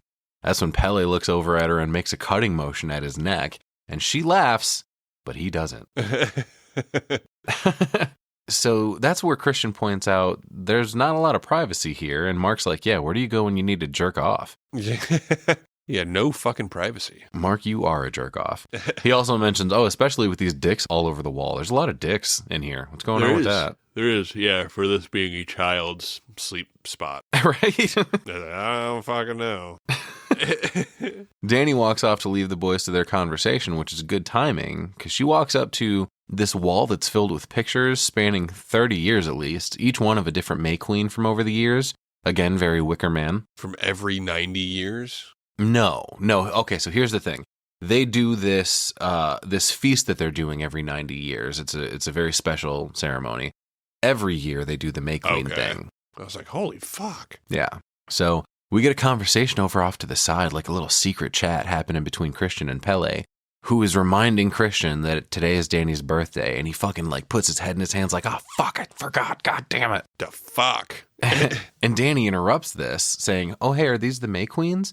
And Pele confirms, fucking walks over to her, and Josh is right on his heels like, oh, wait, what? Talk slower. I'm writing all this down. Fucking, trying to take notes for his thesis. Mm-hmm. And Pele explains, yeah, every Midsommar there's a dance competition. Shit, yeah, fucking Soul Train up in this bitch. He says the winner gets crowned May Queen. And it's really less of a dance and more of a spin when we get to it. But another girl runs in to tell the group that all the kids are watching Austin Powers. Yeah, dude. Groovy, baby. Fucking how strange. I was like, there's electricity? They do say they have a water power plant, so maybe it's, water powered electricity. So strange. Yeah. This is the chick that's kind of on to Mark. Mm-hmm. She kind of gives him some eyes. This is Inga. Right. And yeah, when she looks over at him, he looks over at Christian and he's like, hey, you saw that too. Pele, who was that? I want to give her a fucking bath. His eyes are like bulging from his head. That's when Christian walks up all smooth to Dani like, hey, can I pull you outside for a second? And he fucking magically pulls a piece of cake out from his fucking ass or something from behind his back. Where he got that fucking thing, I don't know, but... Candle and a lighter, too. Yeah, I feel like Pele must have hooked him up. What a good dude. Right. They walk outside, and this group of girls in the background is rocking back and forth together looking at a baby. I thought that was interesting. But that's when Christian starts singing the birthday song and trying to light this candle on the piece of cake, but failing fucking miserably. The wind is fucking his shit all up. Super funny. But eventually she's like, stop, it's fine. He's like, no, it's cool, I got it. You didn't think I forgot, did you? Yeah, dickface, I did. No, you forgot. He finally lights it and apologizes, claiming the only reason that he forgot is because the daylight fucked him up. Oh, I thought it was still yesterday, which is almost kind of understandable, but not quite. No, it's because they were eating fucking mushrooms yesterday. I don't know where the fuck they are anymore. Right. She insists she's not upset, and it's not until he tells her it's okay to be upset that she finally allows herself some grace. She's like, yeah, you're right, I should be pissed. And right there, we see the inverse of this very pronounced breathing happening all over the movie. Right in this moment, she takes a big breath in and blows out the candle. Yeah. So we cut to a nice shot of the whole village, and it's starting to get darkish. We hear a baby crying, and we cut inside to see some young people sleeping quarters. Everyone's getting ready to turn in for the night. Right. And a couple of girls try to comfort this baby, one of them putting a pair of scissors under its pillow. Yeah, dude, were those circumcision scissors? No, I don't know. It's another weird thing. Oh yeah, if a baby's crying, you put a pair of scissors under their pillow and they'll shut right up.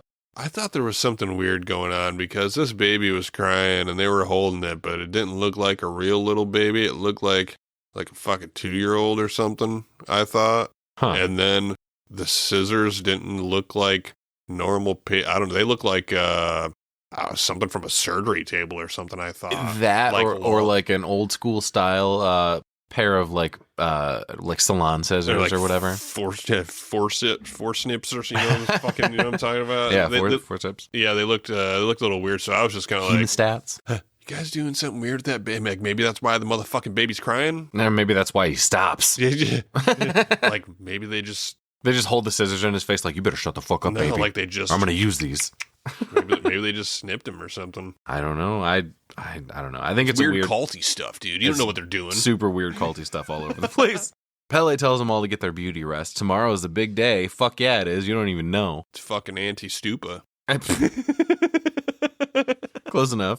That's when Josh leans over. He's like, well, what's tomorrow? And that's when Pele tells him it's the Adashtupa. Yeah. Which Josh can't fucking believe. He's like, wait, for real? Like an actual one? And Christian asks what that is, and Pele says it's too much to explain. You'll see tomorrow. And Josh is kind of raising a fucking stink about it, and Christian tries to look up what it is, but he can't. Here's where we notice there's no cell service out here. Right. Fucking sweet. Fucking probably. It makes sense. Pele confirms, yeah, man, for real. It's definitely an honest-to-goodness Adashtupa. Christian looks over at Josh like, well, fucking what is it? And Josh just raises his eyebrows and smiles like, what the fuck, man? What's going on? That's not unsettling at all. And Dani asks, is it scary? And she's just greeted with more smiles. And Christian's like, dude, that's so fucking annoying.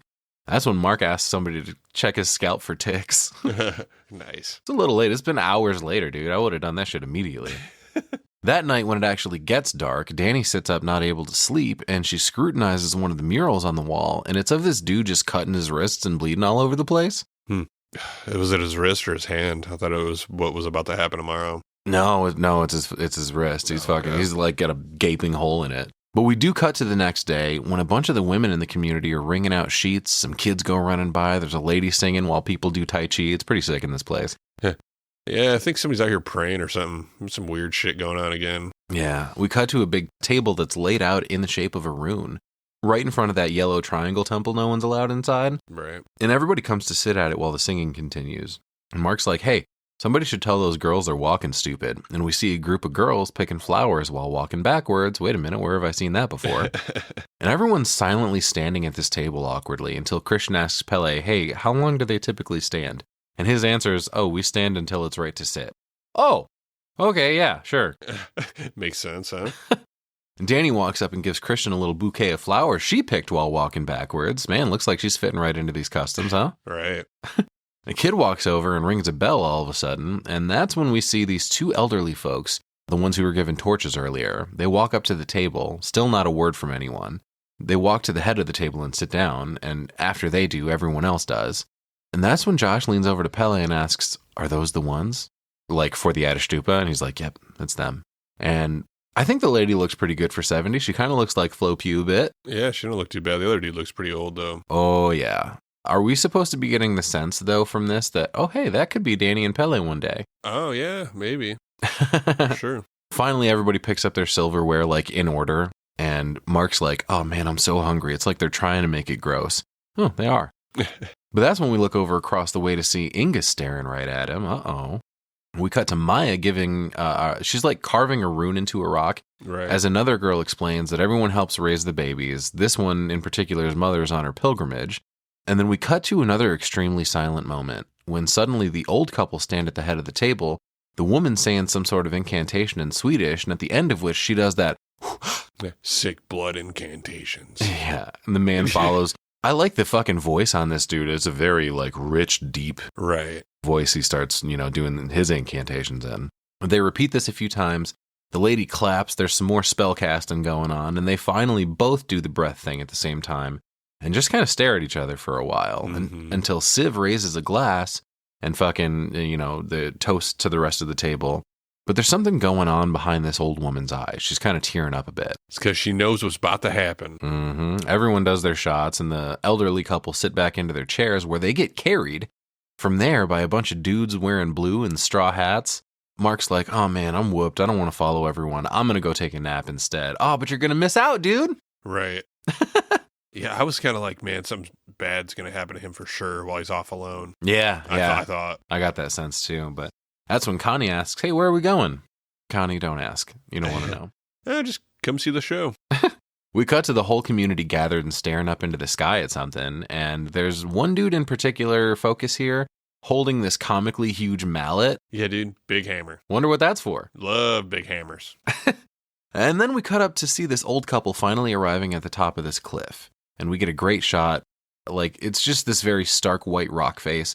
And as they carry the old man up, it looks extremely biblical, like it's from an old movie set in the Jesus times. Yeah, dude, the music here is really nice. It's kind of tranquil, Until this fucking horn sounds like, oh shit, let's kick off this shindig. It's very scenic, really big, nice rock. Yeah. How nice. Wait, what the hell is that loud horn? Yeah. Anyways. Josh slowly moves over to Pele to ask him what the book Civ's holding is, and he explains, oh, that's the Ruby Rod, or our scripture. He goes, can I read that? And Pele's like, no, you wouldn't be able to. Oh, okay, never mind then. Right. Civ closes the book and turns around. That's when the boys in blue cut open the palms of the older couple up top, who then kneel in front of another rune rock and wipe the blood down it. Yeah, dude, sick. That's what makes Dani start to feel kind of uneasy here. And then there's a great shot of the woman from below, just appearing at the edge of the cliff and kind of like peering over. Yeah, she's just kind of pointing up here too. Right. I don't know if this is kind of a call to the heavens or something, Yeah. And after a moment standing there gesturing and crying, Dani starts to breathe real heavy, realizing what's about to happen. This lady looks directly at Dani and then just fucking swan dives off of this thing.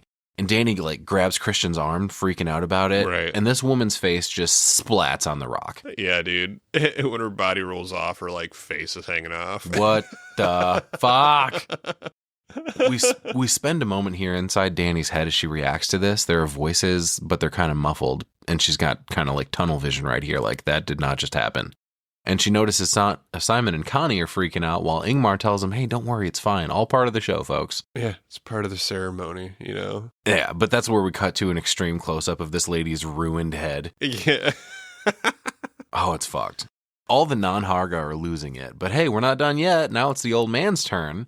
He does another gesture while Simon yells for him to stop. But then this dude fucking pencil dives off this cliff, feet first like a fucking idiot. Right. It's such a well-done shot, though, kind of from the distance and almost totally silent.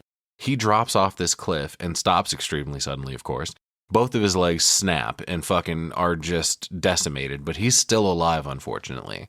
Right, dude. He looks Fucking like a little moron. rag doll. Yeah. Dude, I thought it was the sound of somebody barfing, but it was actually like him squelching, I guess. Yeah, he's like gurgling. Yeah, dude. It totally sounded, I was like, oh shit, somebody's throwing up. Like, Right. But it wasn't. It was pretty funny. So he's like reacting to what just happened. He's all fucked up. His legs are ruined. Yeah. That's when everyone starts wailing along with him. And it's the strangest fucking thing. There's such a loud din of voices coming from the villagers. I don't know why they, like, it seems like they're mocking him kind of from an outsider perspective, but I think it's more like they're sharing his pain, reacting with him, telling him it's okay. Right. It's really fucking unsettling either way. But that's when we find out what the big mallet's for. This dude walks over with a small group of people to finish the job. And there's another great shot as this dude brings the fucking hammer down right on this guy's forehead. Well, at least that part was, oh, Yeah. oh, you need another, oh, okay. Yep. Again, these shots are from the distance, but they're still super fucking effective. I remember when this movie came out, I was just flabbergasted with the ceremony itself and the fucking technical achievement it was pulling it off, cinematographically speaking. You know, So crazy. his head is completely smashed in, but I feel like we should probably hit it a third time. Yeah. When the hammer comes down, the sound cuts out again, and Danny's kind of losing it, which is when the dude passes off the mallet to one of the women that walked up with him. She takes a whack.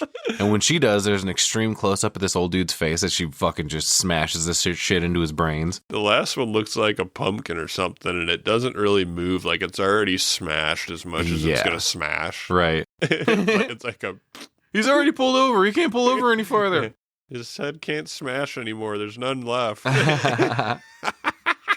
We get an extreme close-up of Danny's eyes, but fucking let me tell you, the effects in this movie are wild. Oh, it's great, dude. Everything looks fucking awesome. His legs were like fucking gross. Yeah, dude, just shredded. His that scene, because of the contrast with how bright it is outside, like you said, everything looks kind of white. Mm-hmm. And then his legs almost have this kind of yellow tint going on too. And Yeah. it kind of reminds me of The Devil's Rejects a little bit. Oh. When he smashes in that old cowboy dude's Okay, head. You know, he's pray to Easter, pray to the little bunnies. Yeah. When he's smashing his head, they're out in that like sand desert looking area, and it's kind of white too, and it Yeah. has a yellow tint for the blood. It's like super graphic, but Right. it's super similar Mhm. to me. That's Yeah. what I thought of. Yeah, for sure. Josh and Christian keep reacting with each whack, and Josh kind of gives him a look like, see why I couldn't tell you? Cool, dude. That's when Simon starts losing it, though. He's yelling at the whole village, like, you're fucked. You're all just standing there watching. And here comes Civ running up to explain. She's like, Ingmar, did you not fucking warn them? And she tells him, hey, wait a minute. Just listen to me. What you just saw is a long-observed custom. Those two who jumped have just reached the end of their Harga life cycle, and you need to understand it's a great joy for them. When it's my turn, it'll be a great joy for me. We view life as a cycle, a circle, recycling. And the lady who jumped, her name was Ilva, and that baby over there who's not yet born will inherit that name. Instead of getting old and dying in pain and fear and shame, we give our life as a gesture before it can spoil. It does no good dying, lashing back at the inevitable. It corrupts the spirit. And that's when Ingmar apologizes to Connie and Simon, and we cut to the group all walking back to the village. Danny just needs to be alone for a while, fucking obviously. So she walks behind the big triangle building to cry for a bit. Man, I was kind of like, did she need to be alone? I feel like Christian was kind of like, all right, you can go ahead. Yeah. Like, you should probably stay with her. You just watched a bunch of people fucking die. Right. And you're gonna split off from your fucking girlfriend. Yeah. Everything that he does is bad. Yeah. And including the next thing. Holy shit, dude. He comes in to talk to Josh, and he's like, hey, man, are you okay? And Josh has no reaction. His face is just flat, and he's taking notes in his computer, totally soulless. And that's where Christian meekly tells him, oh, hey, so just wanted to let you know, I'm going to do my thesis on the Harga too. Okay, thanks. I wanted to tell you so it didn't seem like I was not telling you. But Josh is like, what the fuck, man? Like, I can't tell if you're joking or not. You know I'm doing my thesis on Midsommar. Midsommar, that's why we're here. Yeah, I was going to say, you flew all the way here. Yeah. Because you knew we were doing this for my shit. Right. But Yeah. Christian kind of makes a good point here, though. He's like, you're not doing it on the community in particular. You're going to Germany and England, too. I'm just sticking with this. All right, that's fair, I guess. So I kind of seen that for a second, but then paused at the movie and really kind of thought about it. So you guys are buddies. Yeah. Meaning you guys met at college. Meaning you're in Right. school together. Right. And is it odd that you're both here? So they're like going for their master. They're doing your thesis. They're like in extra school. Yeah. So it's Grad school, yeah. It's super specific. Mm-hmm. You guys are probably in the same fucking class. Mm-hmm. You can't, like, you both doing a paper, like covering the same shit somewhat is going to discredit the other one. Like you're, Oh, yeah, like You, it's like- fucking plagiarizing or something. I mean, just something like you Yeah. guys are friends. We see you in fucking class. We know you're in class together and you're Right. turning in a paper on the somewhat the same shit. Yeah. It's kind of discrediting it. Like Christian's kind of an idiot because Josh is going to cover this shit in depth. Mm-hmm. So even though it's separate, like you're going to fuck each other. Right. Oh, they're going to fuck each other? You're docking. Quit docking. Yeah, Josh is pissed. He's like, I'm impressed you're being so bald about it. What the fuck, man? You know this is what I've been working toward. That's why you look so guilty right now, and you know what you're doing is unethical and lazy, and frankly kind of sad. Yeah, he had no clue what he was going to do until he got there. Yeah. He's a dick to everybody. Right.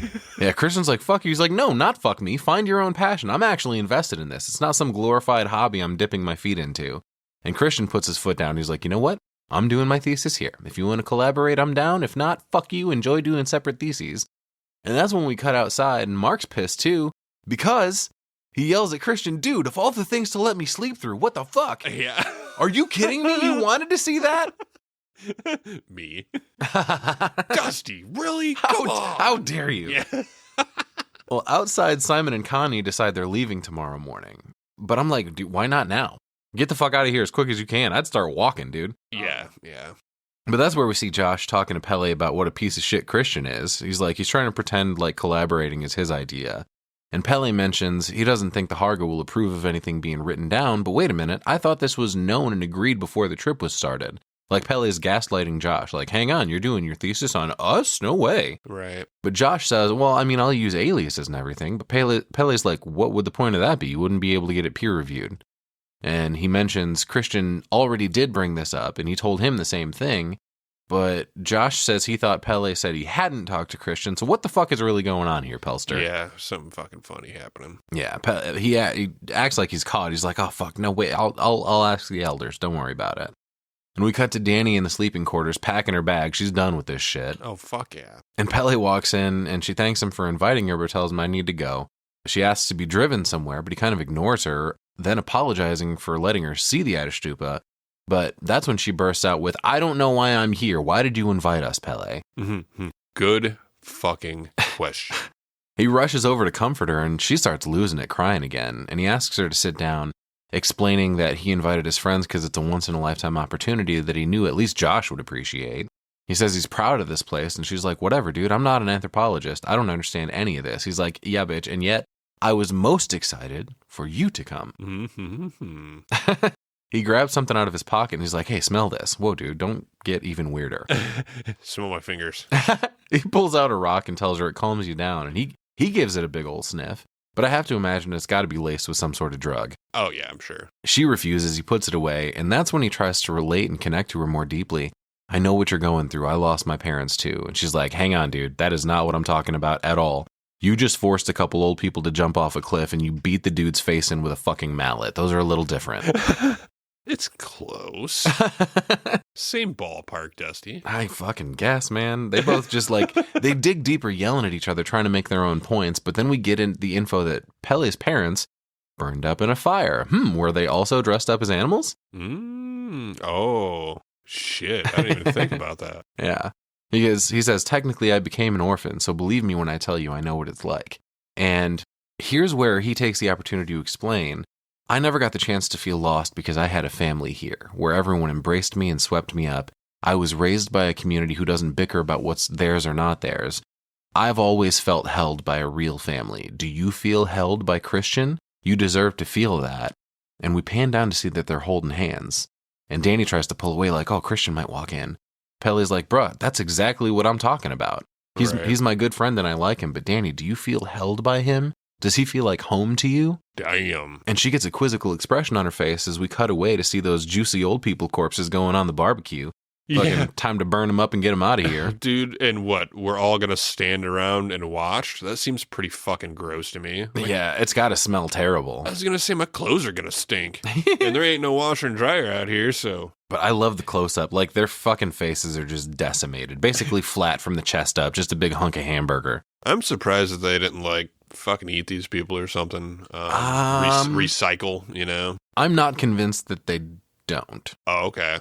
Yeah, because we kind of lead into like some food stuff later, and I know that goes a different direction. They say something about making meat tarts later, and I'm like, what kind of meat are we talking about? That's kind of what I was wondering too. Like, not that they give off any cannibalistic Mrs. shit Lovett's fucking meat pies. Just something, yeah. Something, yeah. Hey, barbecue brisket. Yeah. Well, the village stands around to watch him be incinerated in a very solemn ceremony, and we cut back to Dani sitting in a field just meditating when Christian walks up and asks, hey, are you all right? Today was rough. She's like, are you not disturbed by what we just saw? And he's like, well, of course. It was really shocking, but I'm just trying to be open-minded. It's a cultural thing. We stick our old people in nursing homes. I'm sure they find that disturbing. Yeah, it's cultural. Yeah, I'm going to need you to stop making valid points right about now, Christian. I'm not supposed to like you. But he tells her they should try to acclimate, and we cut back to the sleeping quarters that night where Dani walks up and asks Josh for a sleeping pill. Yeah, I'd need help fucking sleeping after that, too. The fucking loud baby's getting me, dude. Right. A fucking dang old baby crying in the distance again. I guess the scissors didn't work. But I find it interesting that the only way Josh can help people is by providing meds because he's too clinical and analytical for anything else. Right. But we cut to her waking up, in quotes, in the middle of the night. She hears creaking in the distance along with some whispers like, shh, you're going to wake her up. Yeah, dude, the guys are out of fucking bed. Yeah. Christian, Mark, and Josh are fucking sneaking out the door with all their gear, little bastards. She jumps up like, hey, wait for me! She gets up and walks out to see what's going on and sees them just taking off in a fucking car, but we also see here that police lights are arbitrarily flashing, telling us we're in a dream. Right. Mark smiles out the back window at her as they take off, and she just starts spewing this black smoke out of her mouth in a silent scream. Mm-hmm. What the fuck? I think this is all because we start to see like the hose up to her face and stuff. You know, this is just a really. There's a flash of the old guy in his destroyed face. Another one of her mom standing in the house looking at her. Fucking The Rock. Yeah, it reformed like the old guy's face. We get a shot of it reforming and becoming whole again. Like reverse. Yeah. And we get a quick shot of dead mom in bed, and that's where we see both parents lying on either side of fucking Suicide Rock here. And the sister with the hose on her face propped up against it. Fucking crazy ass scream. Yeah, she's having a little nightmare. Mm-hmm. Maybe the sleeping pill wasn't a good idea, man. Holy shit. Yeah, we see her sleeping in bed the next morning, and that's when the camera pans around to Maya, who's sitting up in bed staring hard at Christian, who's also still sleeping. Right. She's holding her little rune she carved, and she gets up and sneaks it under his bed. Little does she know Josh is awake and sees the whole thing, but doesn't say anything. She fucking walks away, and he never ends up saying anything to anyone. Right. Dude, and this is crazy too, though. So we see him kind of like open his eye and peek, and then it cuts the next morning, and he's like gone already. You know what I mean? And I thought this was an instance like, oh shit, dude, where's Josh? Josh is gone. Josh was bad. Yeah, Josh now good. Yeah. I don't think this is where he disappears quite yet. Like, he sees this happening, and we get a quick shot of the maypole mural. That's where I noticed there's a whole second layer to this fucking sleeping quarters. So like there's an upstairs balcony basically with more beds. But we cut back out to the cremation pit where some villagers are singing and removing the ashes of the elders, and they dump them at the base of this very specific tree. And it's dead and, you know, fallen over, but it seems to be special to them. That's when Josh and Mark walk outside, right past this group that's doing a mock sacrifice of a wooden goat. They smash it with more mallets, and everybody waves their hands in the air like, yay, fuck that goat. You don't fuck the goat. But the dudes walk up to Pele in the garden, and Josh asks what the elders had to say about the dissertation. Pele's like, well, they agreed, but you can't use any names or location at all, like not even hinted at. Right. And he tells him, you have to sign an agreement to this first. And, dun, dun, dun, he's got to split it with Christian because Christian came to him first. That son of a bitch. Yeah. Josh is visibly pissed, but he's like, yeah, okay, all right, well, whatever. We'll figure that part out. And that's when Mark walks away to take a piss. And Josh pulls out the rune he found under Christian's bed and asks Pele, hey, do you know what this is? He says, yeah, dude. oh, yeah, this is a love rune. It casts a love spell. You found this under Christian's bed? Okay. Oh, boy. That's when Christian walks up and Pele gives him the good news about the thesis, and Christian gives him a big old hug. Dude, that fucking, everything he does pisses me off. He hugs him like he's been waiting for this news for fucking ever. Right. And no, he just decided hours ago that he was going to do his thesis. Right, yeah. Oh, thank God, I'm so, oh, fucking, give me a break, man. What the fuck?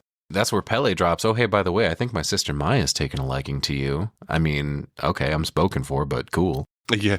Oh, great news, thank you. But Christian doesn't react appropriately here. He turns around and he's like, oh, yeah? The redhead? Interesting. And that's where Pele tells him she actually got her Bix Mindig last year. Fucking gross, dude. Yeah, you're what? That basically means you're allowed to have sex. He calls it a pants license. Ew. And that's when a villager named Ulf runs across the field screaming, what are you doing, you fucking idiot? He's screaming in Swedish. Right. But he's like, put your disgusting dick away. And we see he's yelling at Mark because this idiot pissed on the sacred tree. Yeah, dude, like the ancestral tree. Yeah. He doesn't know. It doesn't look like anything special, but this dude's freaking the fuck out. And Mark walks away like, what did I do? It doesn't look like anything special, but it's just off out in the middle of the field by itself. And there's people over there that were like shoveling ashes into the roots. Right. That's where all their dead people go, and you're just pissing all over it. Why would I piss the same spot I've been pissing the last 3 days? Might as well go piss on this random tree out in the middle of the open. Yeah, why not? This dude's losing his shit. You're pissing on our people, he says.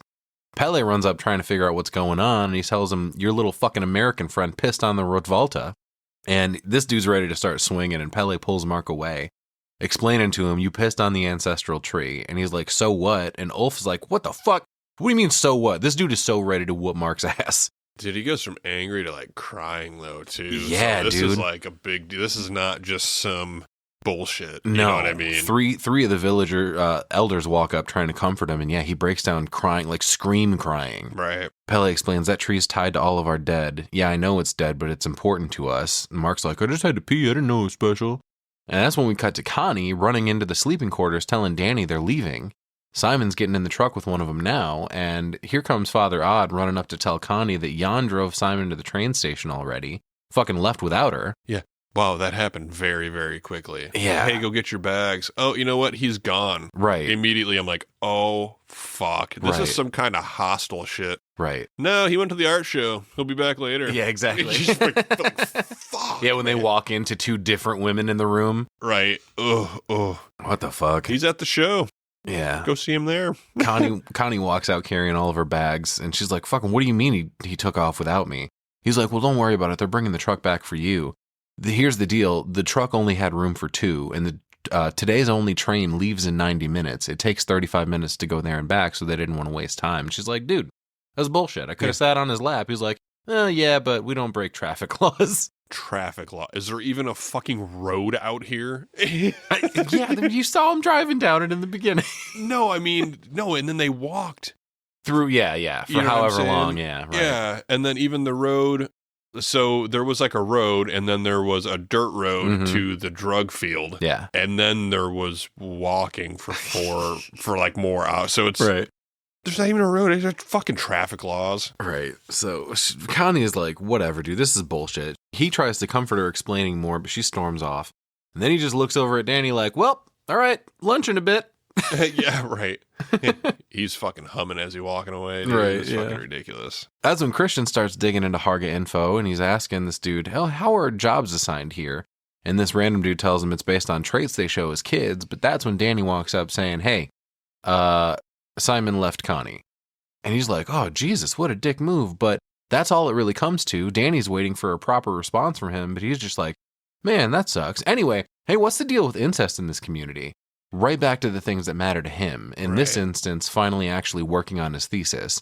But fuck whatever Danny's talking about. I don't care. Fuck Simon and Connie. I got to get this done. Right. And she just looks at him like, are you fucking kidding me? And this dude tells Christian, the elders have to approve mates. Yeah, sometimes cousins can mate, but they respect incest taboo. So they often invite people from outside to help prevent the incest, except for the oracles, that is. Poor Reuben. Oh, yeah. Yeah. But through this whole conversation, Danny's staring daggers at Christian, and he's totally detached, staring off into the distance, and I thought he was going to be staring at Maya, but I didn't see her in the background. I did notice, however, here's where Father Odd is taking Josh into a special temple to show him the ruby rotter. Right. And we cut to Danny wandering around the compound until a lady walks out of a cabin asking her, hey, would you like to join in the fucking chore doing? Yeah. Cook some meat tarts, dude. It's so fucking strange here. Yeah. Danny agrees, but she asks her if she saw Simon anywhere. And she's like, oh, yeah, he was driven to the train station. So this was like agreed upon with everyone earlier what the story was going to be. Right.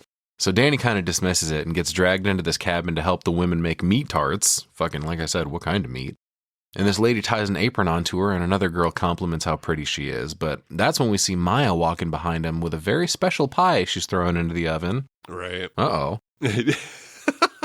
We cut to Josh and Arnie, who we find out the ruby rotter is like emotional sheet music. Each runic letter stands for one of the 16 effects, which are graded from most holy to most unholy.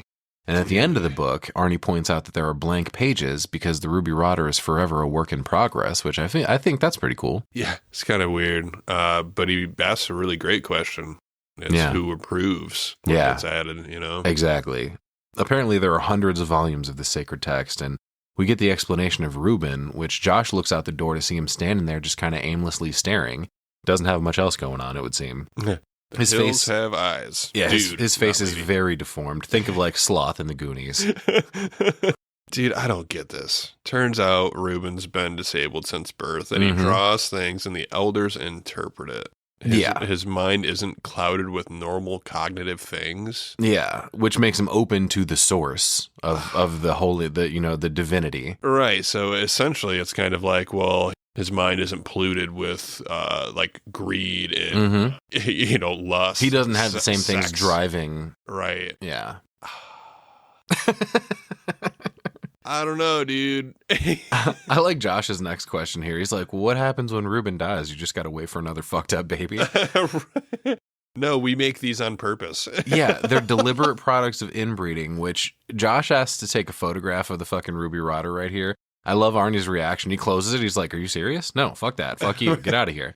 This is a great shot here, too, though. That's the sunlight's like streaming down through a skylight onto Arnie, all dressed in white with white hair. So he's glowing. He looks very godly here. Right. But he closes the book. He's like, all right, time to go. And we cut back to Danny pulling the pies out of the oven, but she reacts to a scream in the distance, presumably from Connie. Right. Oh, yeah. That's what I thought, too. And there's a quick shot of Mark wandering in the field, right over by the special temple like an idiot. He hears the scream as well.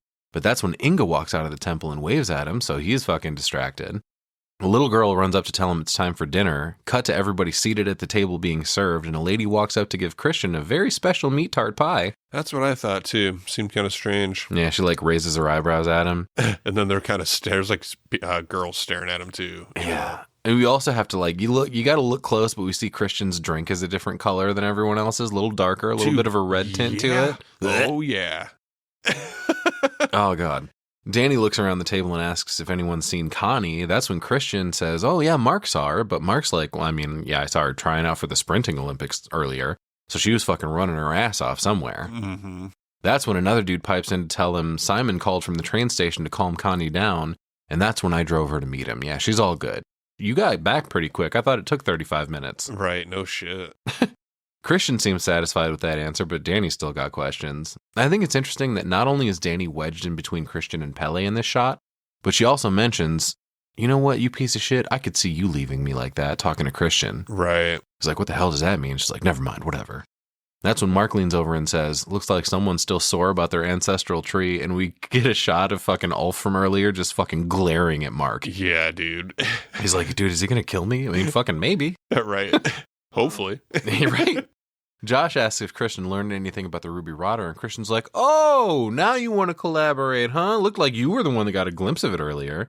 And Josh totally pulls back. He's like, all right, whatever, dude. I wasn't trying to start an argument. Fuck off. I'm sorry I brought it up. Right. Everyone's at their wits' end about now. Christian takes a big old bite of his meat pie, while everyone else kind of just pokes at theirs, and that's when he pulls out a fucking red pube from his mouth, and everybody's grossed out. Yeah, dude. Maya's fucking staring at him, too. Yeah, dude. Mark's like, oh, God, like freaking out about it, and Christian tries to get him to shut up. He's like, why are you embarrassed? You're not the one giving out hair pies. But that's when the camera focus shifts to show, Maya and another elder sitting at the end of the table watching. And that's when Christian takes a big swig of his fucking period blood lemonade. Oh, God. And Pele kind of gives a knowing look over at him, and we cut to Josh studying his notebook about the Ruby Rotter. Mark is still tweaking out about the dude staring at him, and that's when Inga walks up and says, hey, come with me, I'll show you. Fucking show him what, I don't know, but he's into it and walks off with her. He's like, oh yeah, she's going to show me. Yeah, hell yeah, let's go. We get this great side profile shot of Josh that cuts from him at the table in the daylight to the sleeping quarters at night, and something's really bothering him. Dani walks up to borrow another sleeping pill, which he gives her, but he just can't get the idea that he needs pictures out of his head, so he goes to bed with his shoes on, so he can get up to sneak over to the fucking temple and grab some quick pics. Yeah, I didn't really know what he had planned right away. My first thought was he's sleeping with his shoes on because he might have to fucking run away or something, was my thought. But then, we see that, no, he just can't help himself, man. Yeah, he walks up to this text in another great mirrored shot. Because someone's doing something dishonest. It's a great theme throughout this movie, but he takes his pictures with the flash on his phone like an idiot, and we see someone sneaking up behind him in the mirror. And that's when he fucking, he sees him, flips out, tries to hurry up and close the book, and he thinks it looks like Mark, so he yells at him, hey man, close the door, we're not supposed to be in here. But the closer he gets, he realizes, wait a minute, something's off. Yeah, his dick's out.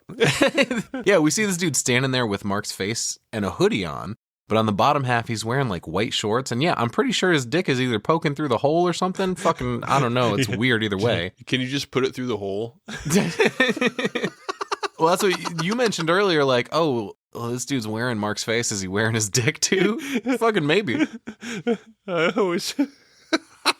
the holes on the boxers. No, I'm not going to take them off. I'm just going to stick it through the hole. We got to get this done quick. Well, suddenly from behind Josh, we see another big mallet coming down, smashes right on top of his head, dropping him.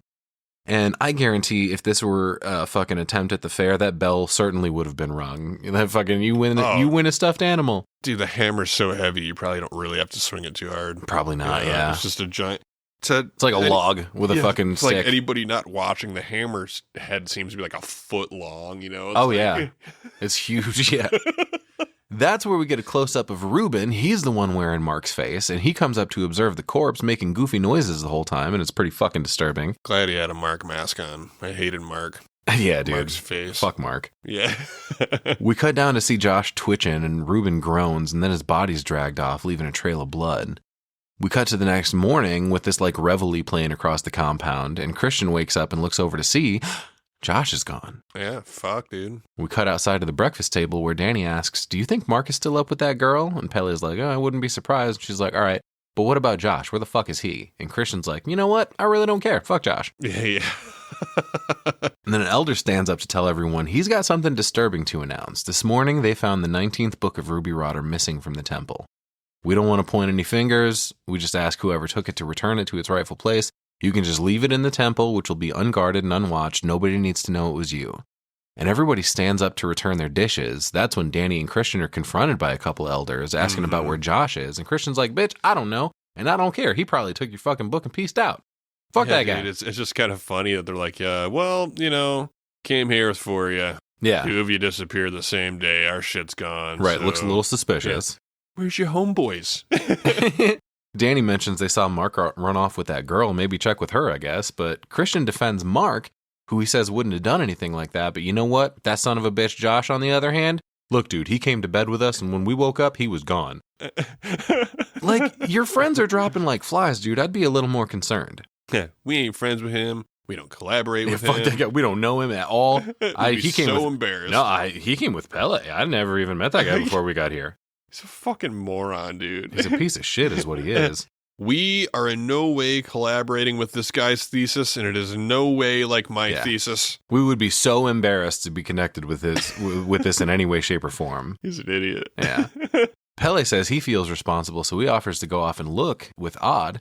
And that's when they split Dani and Christian up here. Dani's told now she's going with the women for the day to do activities. And Christian, you need to go to Civ's cabin. She wants to talk to you about something. Oh, shit. Mm-hmm. We cut to the women. One of them's crushing up some herbs in a mortar and pestle and mixing up some tea for everybody, no doubt laced with more drugs. And all the women, including Dani, are in these ornate white dresses with big flower crowns, and another girl hands her a glass and says, "This is the big one." Fucking the big what? She instructs Dani to look into the eyes of the woman ladling her tea into her glass. And they stand face to face for a minute, holding their glasses up to each other's chests, and then they drink. And of course, they got to do the fucking breathing thing, but it's opposite of before. It's in, then out. And the girl says, "Uh-oh," prompting Dani to be like, "Oh God, what? What did I just do? Oh fuck, what did I drink?" And she's like, "All right, here we go." Wraps Dani up in a big old hug, which Dani seems to be into. And then we get a great shot of the maypole from above, and all these girls are standing around it in concentric circles. Mm-hmm. That's when Dani looks down to see, oh fuck, my feet are growing roots again, literally turning into the ground. Yeah, dude, we're tripping again. Yep, and she's like, oh God, that must be the tea. She starts freaking out, breathing really heavy all of a sudden. And that's when another elder lady speaks up and says, "It was here long ago that the Black One lured the youths of Harga to the grass and seduced them to dance. Once they began, they could not stop, and they danced themselves to death." Oh shit, I think I heard about this. Is the Black One Satan? I think something like that, like whatever their entity of fucking, like, I don't know who their gods are, but this has to be like their devil, essentially. Okay.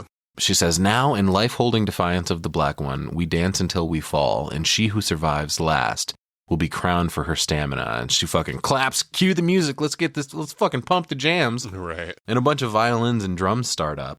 All the women bow except Dani, who's just watching. And then all of the women hold hands and start skipping around this fucking maypole in a circle. Yeah, dude, pretty cool.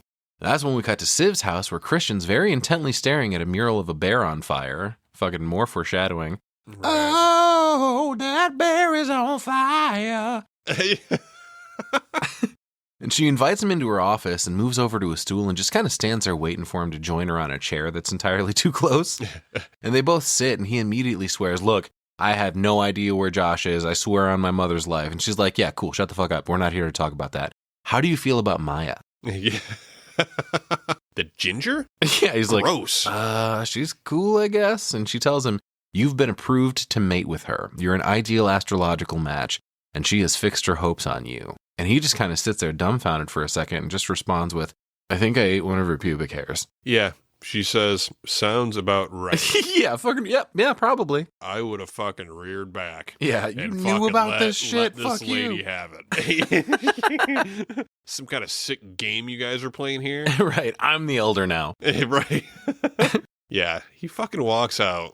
And Yeah. I want to point out that I didn't catch a "no, I'm not interested" at any point. Yeah. Here. I don't know if they We left don't that get a out on resolution purpose. to that scene, right? I think it was on purpose, yeah.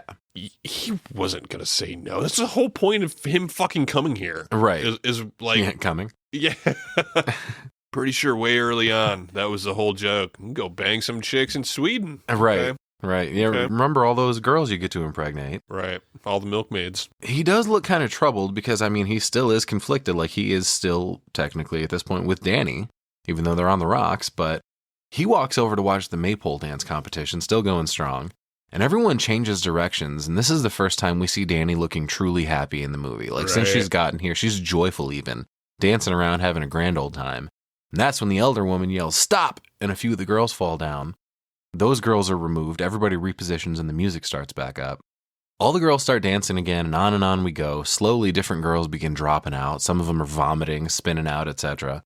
And then Christian comes close and pops a squat on the grass to watch it play out, and what do you know? At exactly that moment, Maya rolls across the ground, dropping out of the contest. How fucking convenient. Right. She gets up and swaggers away, giving him the eyes the whole time. And we cut to later in the competition. A group of girls are dancing and fucking, swinging around. The group of girls are dwindling, which means the audience is growing. And a couple of girls fucking smack into each other and fall down. The elder yells, "Stop" again. She proclaims to the crowd that we basically got our finalists here. We're down to the last 8 contestants. And they all hug in celebration, but we're not finished just yet. Dani smiles and looks over at Christian in the crowd, who's the only one not doing fucking jazz hands to celebrate. Yeah, dude. He's... I don't fucking get him, dude. This is what you wanted, dude. Yeah. You guys were talking about this the whole fucking time. Now, all of a sudden, hey, confirmed. He's got a little bit on his mind right now. Yeah, I mean, he's been himself the whole fucking movie. You know what I mean? It's just strange that I feel like this is what you wanted. Yeah. Now you don't want it? What the fuck, dude? He's a fucking, oh God, he's such a conflicted character. But right. That's when the MC signals the final bout here. The last 8 girls start dancing in a circle, and another girl staggers up to Christian to give him a drink. She's like, oh, this is for you. And he thanks her, asking what it is. She's like, oh, it's just spring water with special properties. Right. She seems kind of fucked up here, too. I think she's on some. Oh, definitely. Which he asks what it does, and she tells him it breaks down your defenses. And he's like, then no thank you. And he tries to hand it back to her, worried he'll have a bad trip. She's like, no way, man. It's going to be great. Just do it. So he takes a big breath and slams the glass down. That's where the MC stops to dance again a few times. It's like we're playing musical chairs. Trying to fuck people up and knock them out. Super disorienting, too. The music starting and stopping here. Yeah. Dani kind of looks confused at times, but is also smiling and having a good time, too. Starts really feeling the drugs right here. I was going to say, and that's really where I could tell that, man, we're getting the view from her. Yeah. So it's kind of like we're tripping, and you just kind of notice it's everything. Fucking chaos for a minute. Everything's like blurring in and out. Right. Yeah, it's really, really disorienting, but really good for what's happening in the scene, you know? Mm-hmm. So the last few girls are totally beat, but still hanging on. And one of the girls starts to speak to her in Swedish, which allegedly, we'll get to that in a second, but she calls back to her, hey, I don't speak Swedish. But then the girl asks her to repeat herself. And she responds in Swedish. What the fuck? I need some of that special language learning juice, please. Fucking tripping balls, dude, is what's happening. Yeah, this girl's face is all fucked up because of the drugs. And she asks, well, do you want to speak Swedish? You are. Look, we're talking. We understand each other. And fucking yay, dude. Another step closer to full indoctrination into this cult. Sweet. Mm-hmm. But here's the thing. I think they're just speaking gibberish to each other. It doesn't sound like a language at all. Right. They're just like, la, la, la, la, la, la. Yeah, like, it's fucking high. Yeah. She says, we don't need words to talk. It's dancing. And that's when Dani bumps into the last girl, knocking her down. And the MC tells everybody to fucking celebrate. We got our new May Queen. Holy shit, Dani wins. It was all fucking planned out, man. The elder walks up to put a huge flower crown on her. She's like, you're our May Queen. You won. And Dani's like, wait, why? Yeah, but what does it mean, though? Right, exactly. She gets adorned with more flowers and dragged away. Everyone kind of poses for some pictures in that moment. And we see the only one not joining the group here is Christian. There's a lot of shots between like Dani surrounded by everyone and then Christian all by himself, totally alone on the other side of the field. Yep. Dani looks scared through all of the congratulations, but Ingmar walks up and says congrats, showing a bunch of other villagers. We see like their faces distorting again. And then, dude, holy shit, she sees her mom walk past her and calls out to her. And in that moment, the bright, happy, cheerful music becomes kind of dissonant. Right. And her trip is turning bad again. That's when Pele walks up and says, oh my God, Dani, May Queen, and plants a big fucking kiss on her. And I was like, oh shit, is Christian still standing there? Fucking big old tongue kiss. He's not even on the same planet either, dude. That's also true. High. Yeah, man. But I wanted to point out, though, she does not pull away from this kiss. Right. And I don't know if you noticed, but this whole time the flowers on her crown are pulsing like they're alive. Mm-hmm. And when he kisses her, holy shit, those flowers start going crazy. Right. And that's when a few of the villagers bring over a platform for her to stand on, and they lift her in the air, which gives Christian a clear view of her again. Which this is where you were mentioned seeing the sister's face in the trees or something like that. Mm-hmm. There's a bunch of stuff like that thrown in the background of this movie. Right. But the rest of the village starts singing a song dedicated to the May Queen, and they walk along, escorting her to a fucking... There's a couple of crazy shots in here of her just like floating along, essentially, as they slowly walk. And here's where we see they're approaching a long table, already set with a nice feast. But what's this in the foreground? Is that a fucking head? I'm not really sure. I couldn't fucking tell. Like a fucking goat head or something. Yeah, I definitely see all the flies buzzing around it. Right. But that's when we cut to everybody standing around the table, except Christian, who's just kind of wandering around it, staggering, all fucked up. And finally, Dani sits, and the rest of the villagers know it's okay too as well. Siv is at the other end of this long, crazy table, and that's when Dani looks down to see that her chair is totally overgrown in flowers and vines that are also kind of pulsing and reacting to her movements and shit, like drawn to her like a magnet. Right. And this is where Christian comes up to join them at the table, and Dani picks up her silverware, the rest of them do too, and he's the only one who doesn't. And when we cut to a shot of him, he's just staring at her, clearly tweaking from whatever he was given. Yeah, he's fucked. Yeah, he's like hunched over, like he looks like he's cold, fucking not having a good time. And this moment is interrupted by a woman bringing Dani a herring for her to eat for good luck. But here's the catch. You have to eat it whole and the tail goes in first. What the fuck? Yeah, some kind of weird joke because we're all kind of laughing. Yeah, she tries, but she can't do it. And everybody kind of groans in disappointment. Except Dani, who groans in disgust. I think that's what everyone laughs at. Like, Right. she can't handle it. Right. Yeah, and I don't, again, because we know that she's fucking tripping right now that is this even real? Right. What's real anymore? Dude. We don't really know. That's when Christian turns to the old guy next to him and asks, "Excuse me, what's going on?" And this fucker just claps in his face, making everything go wavy for Christian for a minute. Like, that was fucking rude, man. I was just asking a question. He looks so sad right here. He's like, "Why did you do that?" Yeah, he's just fucked. He's just so he doesn't know where he is. He sells it really well, dude. His facial acting is really good. But that's when Arnie stands up and proposes a toast to the May Queen. Everybody drinks, and the girl next to Dani says, "You are the family now, yes? Like sisters." And that's when Christian looks across the table at Maya, who stands up and beckons him to follow. Yeah, everybody seems so excited here, but Christian looks like he's going to fucking cry. Yeah, dude. Also, don't do it, Christian. Maya's like 15, bro. But she walks past the head of the table, and we see Civ staring at him, too. But Christian stares at Maya walk away the entire time until she's out of sight, and Dani kind of watches him watching her. Kind of heavy. But we see Pele drawing another sketch of Dani as May Queen in his book, which is interesting because we see him reflected in the table now, another person doing a dishonest thing, and he's even upside down in this shot. Right.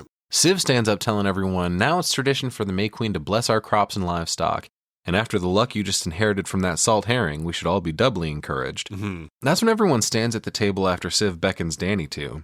And all Dani says is, "Can Christian come with me?" And she's like, "Nay, the queen must ride alone." And we cut back to Christian with his head down, all fucked up. But then Dani walks off behind this little flower girl, and someone hands her a torch, leading her to this magnificent carriage. Right. And she gets in, and these girls all do this little shout clap move, and everyone runs along like beside the carriage that's being pulled by a group of girls like a rickshaw. Right. And Christian looks over as they drive away and sees another girl spreading flower petals on the ground right in a line to him. She gestures toward a building, and he stands up to follow the trail. Uh-oh. Yeah, all according to plan, I think. Yeah. We see some disturbed ground here as the fucking chariot drives up. Someone's dug a hole that these girls are now dumping grain, meat, and eggs into. A girl holds a torch with Dani, asking her to repeat after her, and she starts singing this like Swedish incantation as they walk around in a circle around the hole. And we cut back to Christian, now all dressed in a white robe, coming out to like another drug steam this guy offers him. He's like, "Breathe in for your vitality." Yeah, dude. It's fucking... It's like a fucking Viagra pill. Yeah. Well, whatever it is also fucks him up even further. And is that what he means by vitality? Yeah, basically. basically. Stay harder longer. Now, if this lasts for longer than 4 hours, let us know. Right. We got a different drug to give you. Yeah. But he slowly walks away and is led into a chamber where a guy opens the door to reveal 12 naked women, all different ages and shapes and sizes, standing in a half circle around Maya, who's also naked, laying on a bed of flowers. Cool. They're all humming and swaying back and forth as he approaches, and Maya stares at him with her hairy-ass legs, eventually lifts him up and opens them to him. Right. And that's when another lady walks up to take his robe off, and he's just fucking hanging dong in front of everybody now. Guess everybody wants to watch, dude. Nice. We cut back to the blessing ceremony for a second, where everybody's just kind of dancing, squatting, singing, etc. And we cut back to the hut where Christian is sliding down in between Maya's legs to handle his business. This is clearly rape, by the way. See, I don't know. At first, I kind of thought he doesn't know where he is. But then he seems to know what's going on, I thought. I think he's just too fucked up to know what the fuck is even going on. And this is rape by coercion, like drugging him so much he can't think straight. Right. And convincing him to do this, essentially. And we hear Maya breathing shakily as Christian is like hunched over, staring wide-eyed. And he comes in for a kiss, and they illustrate the penetration pretty well. Like, obviously not showing it, but she gasps and he grunts to tell us it's official. Ew. And as they fuck, he starts kissing on her neck, and she looks up behind her, smiling at, I believe, her mom. Her mom or sister or something, yeah. She reaches a hand out to her, and mom comes close and kneels beside her, grabbing her hand and starts singing. That's when Christian looks up like, what the fuck is happening right now? She's like red in his face, and he's like, like still thrusting away. This doesn't seem fun at all. No. He just keeps staring at her like, dude, can we fucking not, please? And that's when she starts singing directly to him as he fucking pumps away at Maya. This lady starts prompting Maya to moan, and they all start doing it with her fucking grabbing their titties. This shit's weird. More of that group participation shit, sharing the moment. Yeah, dude. And then we see The Hills Have Eyes. Dude, yeah, we got to the corner where Ruben is just sleeping. He's laying in his bed just watching the whole fucking thing. Poor kid. We cut in close on this big fucking gross lip of his, and we have a sort of superimposed shot of him over the women writhing around, egging on this fuck session. And that's when we cut back to the carriage arriving at home base. Oh shit. The other girl tells Dani, all right, we have to go to Civ's house now for a special Queens-only meeting. She's going to bless you. Oh, I didn't even sneeze. Right. But that's when Dani gestures over toward the building Christian is fucking Maya in, but the girl draws her attention away. She says, that's not for us. Yeah. What's going on over there? No. Don't worry about it. Nothing. Sounds like there's something going on over there. Yeah. Dani starts walking toward the other building anyway, and the other girl tries to stop her, but Dani's just got a bad feeling. So she storms over to the building, taking her flower crown off. She's fucking had it with this shit. And she peeks through the keyhole to see what's going on, hearing Christian vocalizing along with the other women. And she can't fucking handle it, dude. She stumbles back, vomiting. The rest of the girls crowd around her and drag her away as she cries. They all file into the sleeping quarters where Dani breaks down and they all cry with her. Mm-hmm. And she's crawling all over the floor, hyperventilating. They try to calm her down, but they start wailing along with her until she starts to fucking straight up scream, Right. which they all also join in on. Everybody's fucking really selling it here. Back to the fucking crazy rhythmic wailing from them that cuts in perfectly with the crazy rhythmic moaning from the fuck tent. Right. And we're back with them for a minute. We do get a quick shot of a mural here, though, and it's the May Queen presiding over a ceremony with something in the foreground burning. Wonder what that's about. Right. Finally, an old lady walks up behind Christian and starts pushing on his butt cheeks to help him finish. Nice, dude. Hell yeah. He, looks back at her, but Maya's like, no. She grabs his face, keep looking at me. And finally, he comes and stands up as Maya pulls her legs up and starts rocking her hips back and, to make sure all that jizz settles as deep as it can. Yeah. She's like, I can feel the baby. What? Already? No. Been No. It hasn't even been a minute. That's not a thing. Not yet, anyway. I could feel it in there already. Christian looks back at the old lady behind him who just smiles back, but he's not happy. He gets some pretty extreme post-cum clarity here, and he's very much regretting this. I was going to say, I was kind of like, why are you freaking out now? And Yeah. now he's going to run away. I'm like, Yeah. I don't know. I'm not saying I got a good look at everybody. But I mean, maybe he's come down enough to realize what he just did. Come down? Nah. I'm like, all right, you wanted to come to Sweden to have sex. Yeah. All right, you're in Sweden, you have sex. There's 10 or 12 other women in there. Yeah. He got his dong out. That's why I was like, where are you running to? I thought that's what you wanted, dude. Yeah, so what about the next one? You a little shy now? What's going Jesus on, buddy? Christ. Get back in there. Oh my God. He stumbles to his feet and runs away, right out the front door, still naked, bloody dick because Maya was a virgin, flopping around for the world to see, still kind of half hard. Jesus Christ. Got a good look at it, huh? Did you not? Come on.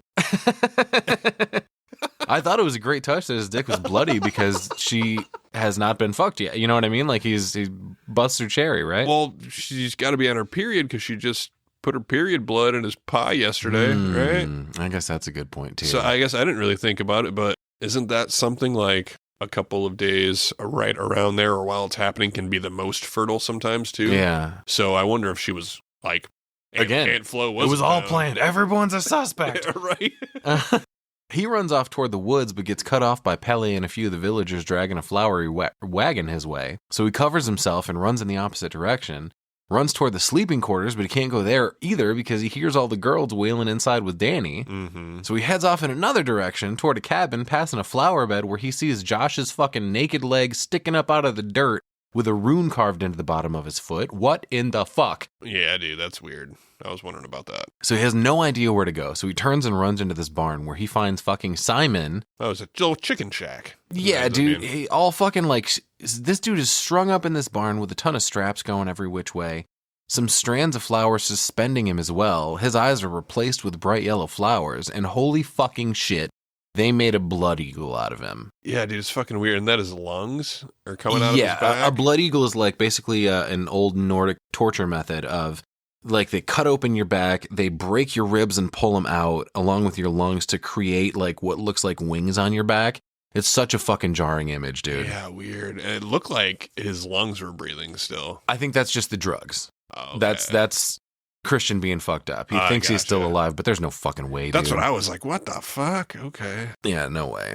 But speaking of drugs, he stands up and turns around to see one of the village elders standing there, and this dude just fucking dusts his ass with a handful of like some kind of powder that fucks him up. He starts coughing, his eyes go wide, and he just collapses.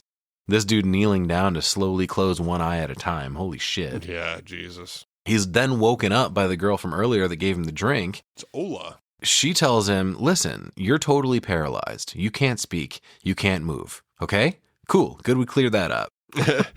But she just goes back to join the group of villagers all standing there facing him, including Civ and Ingmar, who's dressed in this resplendent robe now. Oh man, what's going on here? And Civ speaks up and says, on this, the day of our deity of reciprocity, we gather to give special thanks to our treasured son.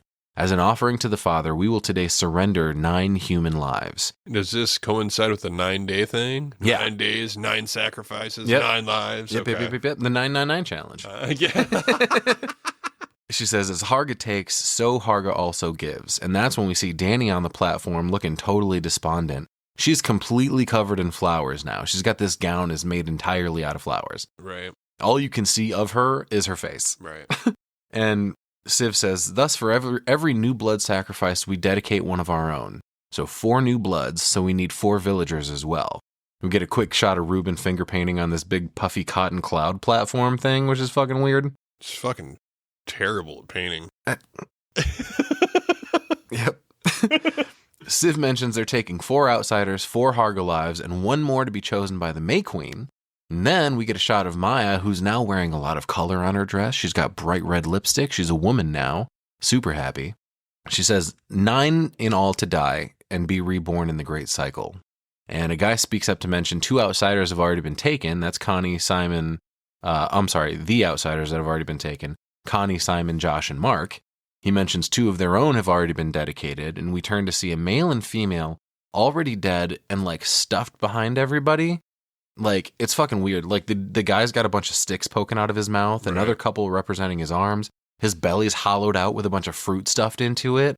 And this lady is just kind of fucking shoved onto a stump. I thought that was to represent the 2 people that jumped off the cliff. No, it's not the same ones. They got burned up, remember? Right. So I don't know who the fuck these 2 are, but we see Christian here too, totally catatonic, sitting in one of those old school wheelchairs. Yeah, shitty ass fucking like rickshaw wheelchair. Yeah, it's fucking like FDR's fucking wheelchair. But it's super sad, dude. I mean, I know he was a shitty boyfriend, but he didn't deserve this. And this guy also mentions 2 villagers have volunteered to sacrifice, Ingmar and Ulf, and apparently that's why they got those robes on. Right. They step forward, and he commends them for bringing in outsiders, volunteering for sacrifice. He says, today you will be joined in harmony with everything. And to Pele, who's brought new blood and our new May Queen, you'll be honored for your unclouded intuition, which Pele's just standing there with his own, like, plant crown on, all proud. Mm-hmm. Christian's staring at him and breathing heavy, all pissed off, although all he can move is his eyes. Right. And this is where he tells Dani she gets the choice for the 9th victim, and it can either be a pre-selected new blood, talking about Christian, or a specially ordained Hargan. And that's when an old guy walks over to this fucking like bingo ball roller Yeah. and spins the crank, popping out a ball with a rune on it that rolls down this fun little Rube Goldberg machine track, you know? Right. And who's the lucky guy? It's Tourbillon. Come on down. You're the next contestant on. You might die. And that's when another girl, or, you know, the girl from before, wheels Christian over in the wheelchair. Christian Hughes, by the way. She pushes him up next to Tourbillon, and now it's on Dani to decide. And of course, she fucking chooses Christian. Fuck that guy. Yeah, of course. I mean, fuck. You just caught him fucking somebody, so. Yeah, I like how Christian can't move, but you can see the panic in his eyes, like pleading to her, like, dude, just put me out of my misery, I beg you. Right. It's got to be so fucking scary, totally unable to move or speak, just watching shit happen around you. Oh, yeah. You can see the agony in Dani's face, too, as she prepares to make her decision. We don't see yet what that decision is, but we do get a shot of, I think, Connie's dead ass being wheeled into the special temple. Oh, fuck. A few more wheelbarrows follow that, with Mark now dressed as the Fool. Remember the game earlier? Skin the Fool. He did Right. indeed get skinned. And he's got this stupid, like, jester hat on with bells ringing on it on the wheelbarrow that bounces around. And there's also Josh, Simon, and the villagers in the other wagons. They bring him into the temple and prop him up on the hay bales. Mark has been stuffed with straw at this point, by the way. Scarecrow, no brain. Yeah. The imagery in this scene is so fucking striking, man. Along with the music, it's all oddly peaceful, so you start to think, oh shit, maybe the Hargar are onto something. But we see Josh propped up across from Simon, also stuffed with shit, you know. The villagers are all nicely placed inside, and then we cut to another cabin, outside of which people are congratulating Ingmar on fucking being doomed. And then inside the cabin, we see that bear carcass on the table. The fucking village's butcher is teaching a couple kids how to properly cut into the beast so as not to puncture the intestines. Right. And it's more nice shots of sunlight streaming in here, set against the horror of the bear splayed open from sternum to groin, all of his organs exposed. And the butcher guides this kid's hand to help him field dress this thing. And they dump everything into a bucket. And they wheel Christian over while the score ramps up. And then we cut to an image of Christian, now fucking sewn into the bear. Its head on top of his, and all he can do is stare wide-eyed in horror. Yeah, it's fucking crazy looking. Another elder starts giving another incantation in Swedish, and he says, "Mighty and dreadful beast, with you we purge our most unholy effects. We banish you now to the deepest recesses where you may reflect on your wickedness." And then we cut back to the temple, where another elder's given some extract from the yew tree to Ulf so that he feels no pain. Let's fucking see how that works out. Yeah, dude, little dab of do ya. Yeah. Ulf looks over at Ingmar, who's given the same. And we now see Christian in the bear suit in a fucking cool overhead shot with the rest of the sacrifices all positioned around him. The elder walks out, and a few guys with torches come in and set this fucking place on fire. Yeah. Christian, Ulf, and Ingmar still very much alive. And they all touch the torches down at once after another one of those, things. And they walk out as Christian waits to just fucking be incinerated, dude. And Dani's standing out front as the score crescendos, along with the rest of the village, which are all singing in anticipation. Maya looks especially into it. Yeah. Oh, dude, it's like a fucking, it's like the resolve of their whole fucking festival, I guess, Yeah. The images of each person burning are equally as beautiful as they are harrowing, I think. And Ingmar sits and waits to start feeling the fire until it finally consumes both he and Ulf. Turns out that yew tree extract didn't do much because they both start screaming. Yeah. As does, remember, everyone joins in. The rest of the commune starts screaming with them. You know that whole thing. Mm-hmm. Finally, this entire temple is engulfed in flames, and Dani struggles to get away from it, but that goddamn flower gown is causing her to struggle. Right. Looks like if Jabba the Hutt was from the Shimmer from Annihilation. But the villagers all writhe around like crazy people while Dani watches this temple burn to the ground. And at first she looks horrified, but then it turns into a big old smile as she either has a psychotic break or accepts her new position with her new family after being absorbed into this cult. Right. And her perspective is perhaps shifted, seeing all this as good. Either way, it's equally fucking disturbing and pretty heavy. Fucking screen goes black. Yeah, dude, fucking roll. The credits start rolling and fucking a Frankie Valli song starts playing. The sun ain't gonna shine anymore. Is she trapped here? That's all a matter of interpretation. I think it's a little bit of both, dude. Like, she's both horrified by everything that's gone on in her life in the past half a year. And now she does have a family that she feels held by. And she, shook the shittiness of the boyfriend that couldn't fucking relate to her. And, everything has changed for her. So I don't know. It depends on your interpretation, but it's either, holy shit, she's finally completely crazy, or she's happy that she has found belonging somewhere. You can stay here, but you might have to fuck your cousin later. Yeah. I hope you're ready to only live to 72. Yeah, weird. I wouldn't say it was an abrupt ending, but it kind of left the door open, I guess. Not really open for what I would think would be any kind of sequel. I don't think anyone would be considering but just, that. What happened? You made me watch this for 2.5 hours and there's not a resolve? That is the resolve, though. Like, it goes from, it's all of Dani's emotional journey, from the fucked up thing of losing her family. Right. She's trying to deal with that, but struggling to because she doesn't have a support system around her. And now finally, she's found herself in this place that everybody does everything together. Everybody shares your pain. This is where she's found her family, her sense of belonging, like I said. Yeah, there's fucking nobody to go back to, Also that, yeah, her family's dead. At least her from what we saw, there's not Yeah. And she didn't have a friend. She had Other than that girl she talked to on the phone, everyone she's around in this movie are all Christian's friends. So yeah, weird. yeah, I don't know, man. It's a fucking good one, dude. It was heavy. Yeah. It was heavy and it was long. Mm-hmm. It was thick and long. Thick indeed, with so much fucking like layers of symbolism all over everything. 83% on Rotten Tomatoes for this one, by the way. This movie surprisingly seemed to split audiences, receiving about a C+ overall on an A to F scale.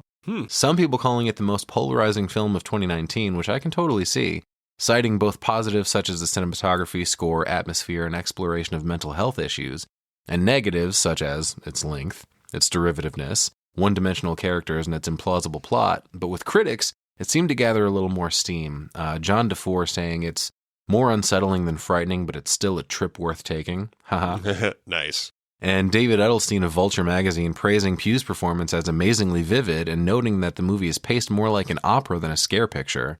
Overall, critics rounded out at about a 7.5 or 8 out of 10. And this also cleaned up at the Fangoria Chainsaw Awards, winning Best Wide Release, Best Director, Best Screenplay, Best Score, and Best Kill. Jesus. Okay. Yeah. What was the best kill? Was it the lungs? I think it was the bear burning thing. The ending. I think so, yeah. Nice. Hell yeah. Budgeted $9 million on this, and they ended up with a yield of 48.5 mil. Okay. Yeah, obviously no sequels or anything, but look, dude, I love this movie. I love me some juxtaposition in film, like I said earlier. This has it in spades. It's so brightly lit. Sunshine just streaming through the whole thing. Lots of pretty colors everywhere, but all that is set against the horrors experienced by our main characters. And I always find that so unsettling, and I fucking love it. I love the score, particularly with the diegetic folk music being played within the community. That all lends to the same sort of vibes, strengthening it quite a bit. The costuming in this is phenomenal. The set design is beautiful. The cinematography is unmatched. Quite a spectacle for a horror film. Hardly a dark scene to be found. Yeah, fuck yeah, dude. The darkness is found in the heaviness of the themes of the screenplay, like kicking off with the emotional turmoil of someone else dealing with this murder-suicide of the closest people to them in their lives, culminating in her complete transformation into a totally new person with new values, a newfound family, a completely new perspective on the world. And I think, like, the cast all absolutely crush this, and I commend Aster for being able to wrangle a 100+ person cast comprised of people speaking 3 different languages, in the Hungarian heat, attacked by wasps the whole time, apparently, and turning in this beautiful finished product. Like, I was going to say earlier that, there's not much humor to be found in this, but that's not true. This is fucking funny the whole way through with different shit, for all the way from, like, Mark's stupid comments in the beginning all the way to fucking pushing on the butt cheeks. Right. But while there's an abundance of your favorite thing, Jason, none of the nudity in this is played from a lust angle. It's all very frank and almost clinical. Like, there's nothing sexy happening here. No. Here's the ceremony we have to complete. Therefore, we need 12 naked women for support. And I think it adds to the uneasy mood in the film. Yeah, you. Like, watching as an American audience member whose culture is surprisingly prude when it comes to shit like that, because we're a Christian nation. No, we're not. And it does take us off guard when we see these rituals performed, making us feel very vulnerable alongside our surrogates in the cast. Like, taken aback watching things unfold in a very natural way, even though they're very alien to us. Right. It makes you feel uneasy and unsettled in one way or another from the opening to the closing of this film. And I very much appreciate it for that. Did I enjoy this as much as Hereditary? No, not quite. I think I do still like Hereditary better, but it's a much different movie.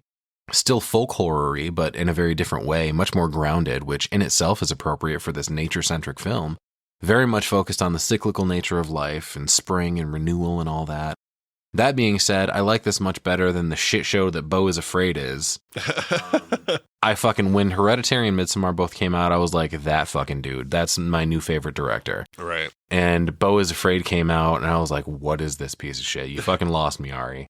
I haven't seen Eddington yet, so I guess I'll make another appraisal on that, but I really wanted to like Beau is Afraid, but ultimately I didn't know what to make of it. It's just a fucking nightmare fever dream the whole time, but right. This is good filmmaking, in my humble opinion. I gave this 8.7 out of 10 period cocktails. Ew. Yeah, dude, it was good. A little out of what I normally would watch. And I mean, I feel like the worst thing about it for me was just the length of the movie. But overall, I mean, I don't really think there was any points that were boring. No. Kind of kept you on the edge of your seat. Character building was fucking great. You fucking hate people immediately. The shit picked up immediately with the fucking opening death scene. So, I mean, there's not really much to complain about here. You No. know?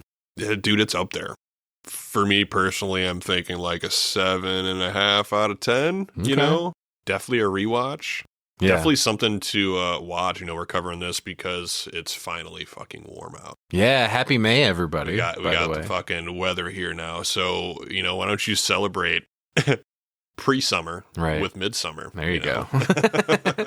Hell yeah, good call. I would say for sure, like, if you haven't seen this yet, if you're not going to be thrown off by all the crazy shit happening in it, definitely give it a watch. And not only watch it, but like I said earlier, this is a great one to rewatch and notice all the things that you missed the first time because you didn't quite have a grasp on what was happening. But yeah, fucking buy this movie. Tell your friends about it. It's fucking great. Yeah, that 1-2 punch, Hereditary and Midsommar, catapulted Ari Aster to the top for me for a time. But, you know, I'm looking forward to seeing what he's got next. And, you know, like we said, happy fucking springtime, everybody. We're super happy to be rid of the fucking cold weather finally. But I think that's going to about wrap us up, y'all. We'll catch you on the flip side. Thank you for listening. We hope you had a good time. We certainly did. And until next time, remember, dreams are fleeting. Only nightmares last forever. Follow your nightmares.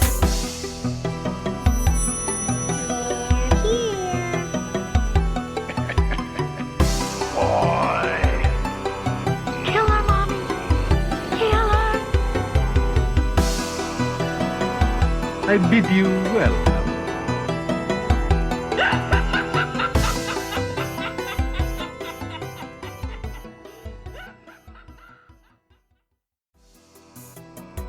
Thanks for listening to the Cinebytes podcast. If you like what you heard, follow us on our socials at Cinebytes Pod on Facebook, Instagram, TikTok, and X. Don't forget to like, subscribe, rate, and review. It really goes a long way in helping us reach more listeners. You can stream the Cinebytes on Spotify, Apple Podcasts, Amazon Music, iHeartRadio, and many more popular streaming platforms and YouTube. Questions or comments? Suggestions for future episodes? Contact us at cinebytespod@gmail.com. If you'd like to support the show and help us make it a better product for you, subscribe at cinebytespod.buzzsprout.com. Until next time, keep following those nightmares.